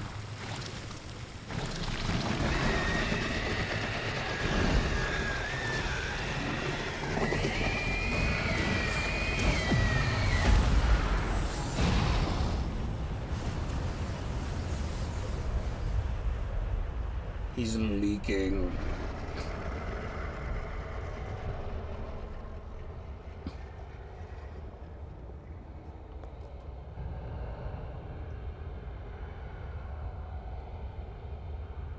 And flies on up out.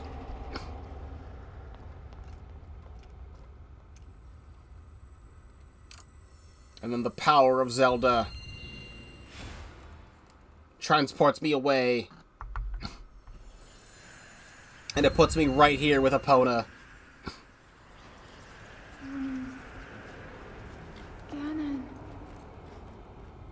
Ganon was born out of a dark past. He is a pure embodiment of the ancient evil that is reborn time and time again. He has given up on reincarnation and assumed his pure, enraged form. Oh, so that's a translation error, by the way. On our world, the destruction will be unlike anything ever seen before.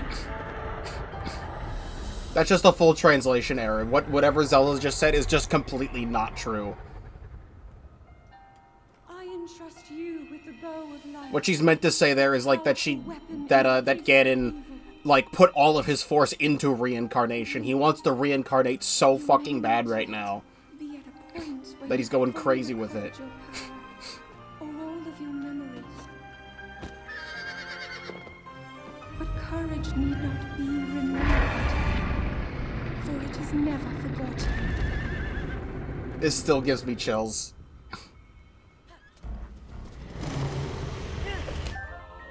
The bow of light.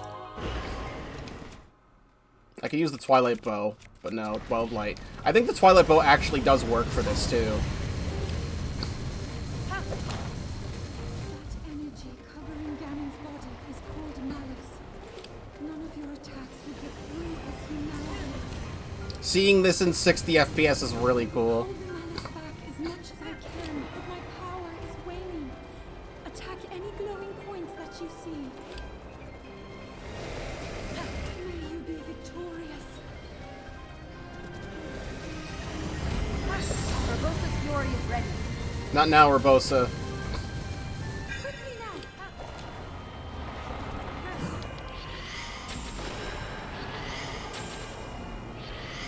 Can I reach that from there?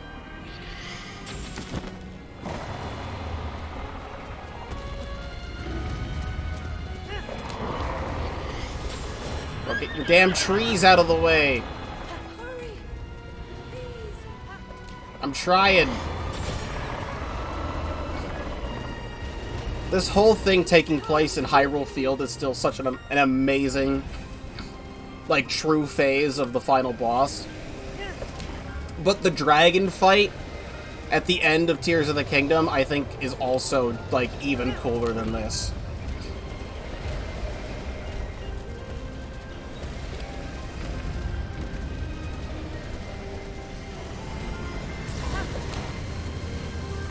This fight is a lot of waiting around, but it's still awesome.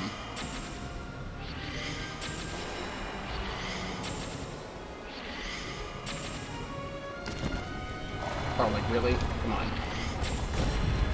Why is the thing not doing it? Alright, now it's time. Quick, I gotta refuel my bike. I gotta refuel my bike really quick. Hold on. Don't mind me, Ganon. I'm just gonna, like, put some eyeballs into my bike really quick. Bye, Epona.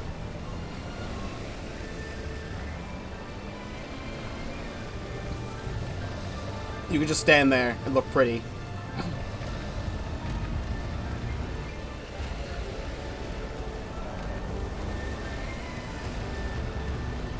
She'll totally be fine, I swear. She's totally fine. Epona is totally fine.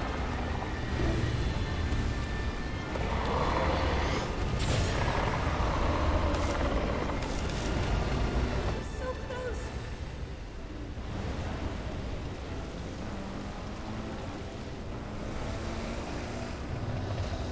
close. She's fine. Look up there.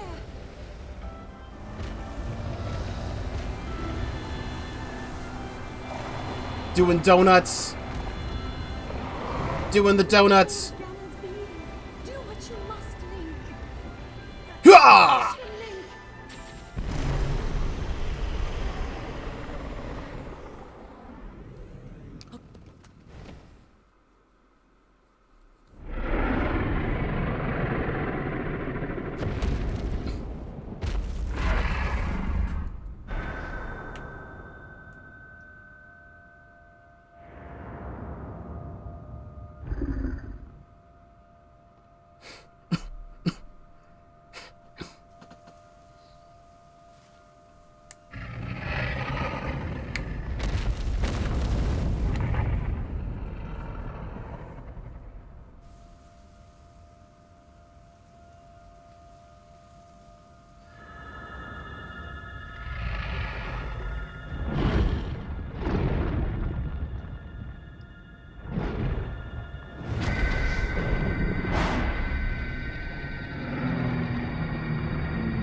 Oh, me when I'm a calamity. Ooh, I'm calamitying right now.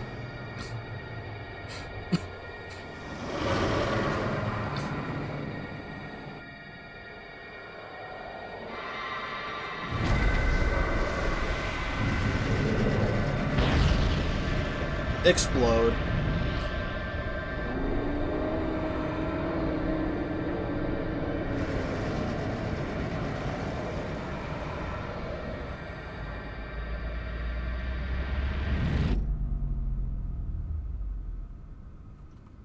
Sadly, peace does not last forever, as we know.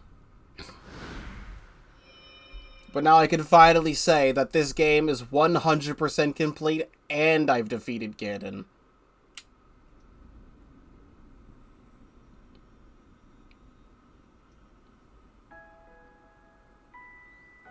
I've been keeping watch over you all this time.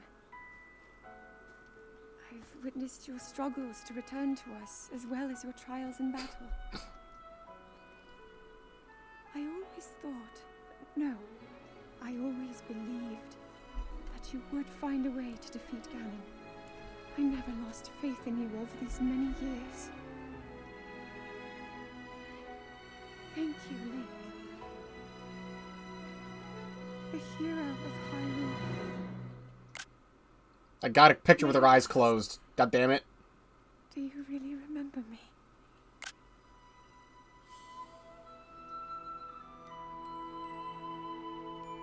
Capture taken. Capture taken. Capture taken. It's also weird to see Zelda with long hair again. That, though, is the Legend of Zelda Breath of the Wild Nintendo Switch 2 update. I can't remember if it's possible for me to skip the credits in this game.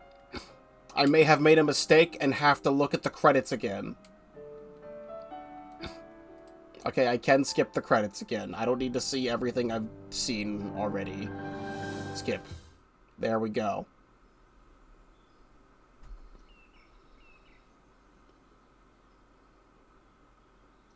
We'll make our way to Zora's domain. Divine Beast Varuta. Looks like it's stopped working. Let's investigate the situation. It stopped working because it randomly started to disappear out of existence. Mifa's father.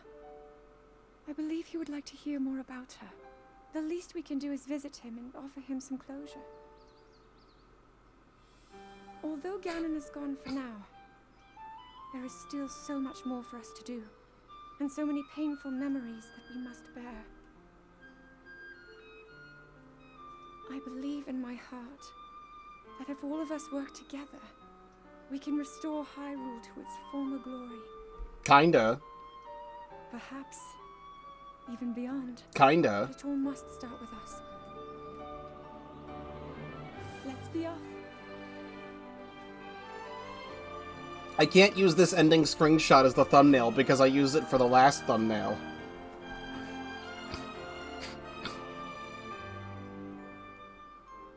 I can no longer hear the voice inside the sword. I suppose it would make sense if my power had dwindled over the past 100 years. I could do that, though. Who knows? Who knows what I'm doing? I'm surprised to admit it, but I can accept that.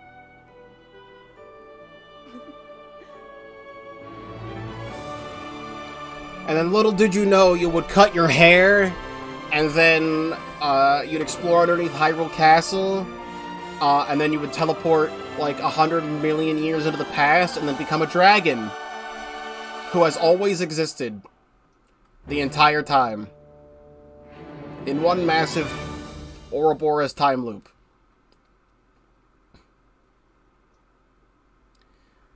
Very, very good. I think this addition to Breath of the Wild is very nice.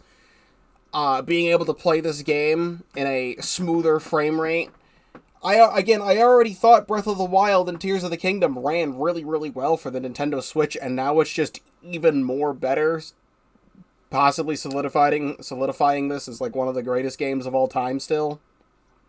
And the addition of the Zelda Notes stuff was very cool. I never would have expected... Like, I would have expected them to update Breath of the Wild to be better, but I would have never expected them to just make an entire brand new application and add new lore into the game all this time later. Breath of the Wild is, like, the main Zelda game that I care the most about, especially with Tears of the Kingdom alongside it. I was never that big of a Legend of Zelda fan growing up, and I only ever watched a lot of Let's Plays of Zelda games, and I never really played them because I never really vibed with them. There was only a couple that I ended up, like, playing to completion, but, like, a lot of the best ones, like Skyward Sword, Twilight Princess, Wind Waker, Majora's Mask, I never have gone all the way through before. Maybe I will one day, but I'm perfectly fine. I know everything about the games because I've watched countless Let's Plays before. But this game is just so good. I never would have expected me to just fall in love with the Zelda series with this game when the Nintendo Switch first came out. This right here, covered in dust, is the Nintendo Switch that I first played Breath of the Wild on. I got my Nintendo Switch one day after it first came out, and I was so amazed by the whole Joy-Cons rail system and stuff. I have like a third-party Joy-Con on here, but I was so amazed by the rail system. Can I even get this off? What are you doing? It's not even wanting to come off. I was so amazed by the rail system of the Nintendo Switch and the detachable controllers, and I was so obsessed with this game that I just played it non-stop for like a whole month straight until I beat it. But now I'm happy to say that I have now done everything I possibly can in this wonderful, wonderful game. This stream that took 5 hours to do, I originally thought was going to take 2 hours to do. So I might wait another day or two to play Tears of the Kingdom and do something else tomorrow from my perspective, because it's gonna be a little bit. I want to, like, I'm still gonna have plenty of time to do it over the course of this week. It's a Monday right now, so like I got the whole week ahead of me to do Tears of the Kingdom. But I want the Tears of the Kingdom stuff to go alongside the Mario Kart World stuff that I'm opening, so part of me wants to jump straight into Tears of the Kingdom and start recording episodes for that. But I can probably, like, wait another day, unless I decide to do it tomorrow anyway. It's possible. But this upgrade is very good. The 60 FPS is nice. The addition of the Zelda Notes is nice. All the GPS map stuff is nice. It's just all making the game even more better than it already is. This is all streamed live at twitch.tv/Pokeball35. Link in the description down below. If you're not already subscribed to the YouTube channel, please do so, because I do have a lot to offer. Including, I just did a Let's Play of Hyrule Warriors Definitive Edition on Nintendo Switch. Getting to see a lot of content in that game I never got to see before. Way back when Age of Calamity first came out, I did stream that game all the way through and 100%ed it. And then later down the line, I streamed the DLC. I do not plan on, at the moment, doing a Let's Play, an actual full Let's Play of Age of Calamity, because I never made a series of videos for Age of Calamity. However, on my channel, I do have a video of me 100%ing the game. I almost forgot that I had that video, so if you do want to see my reaction to, like, the ending of Age of Calamity and stuff like that, that is on YouTube, on my channel. You can find that somewhere. But also, I also have done a full 100% Let's Play of Echoes of Wisdom, which came out last year. And Tears of the Kingdom, I'm going to return to. I have all the Zelda Notes stuff to see, all the stuff I said I was going to do, plenty more episodes of Tears of the Kingdom down the pipeline, and now there's going to be 106 plus episodes of Tears of the Kingdom. So check that out, and everything else out that's not Zelda on my channel too, because I have many more things that I've done over the last 6.5 years I've been doing videos and streaming. Thank you very much for watching, and I will see you in whatever comes next.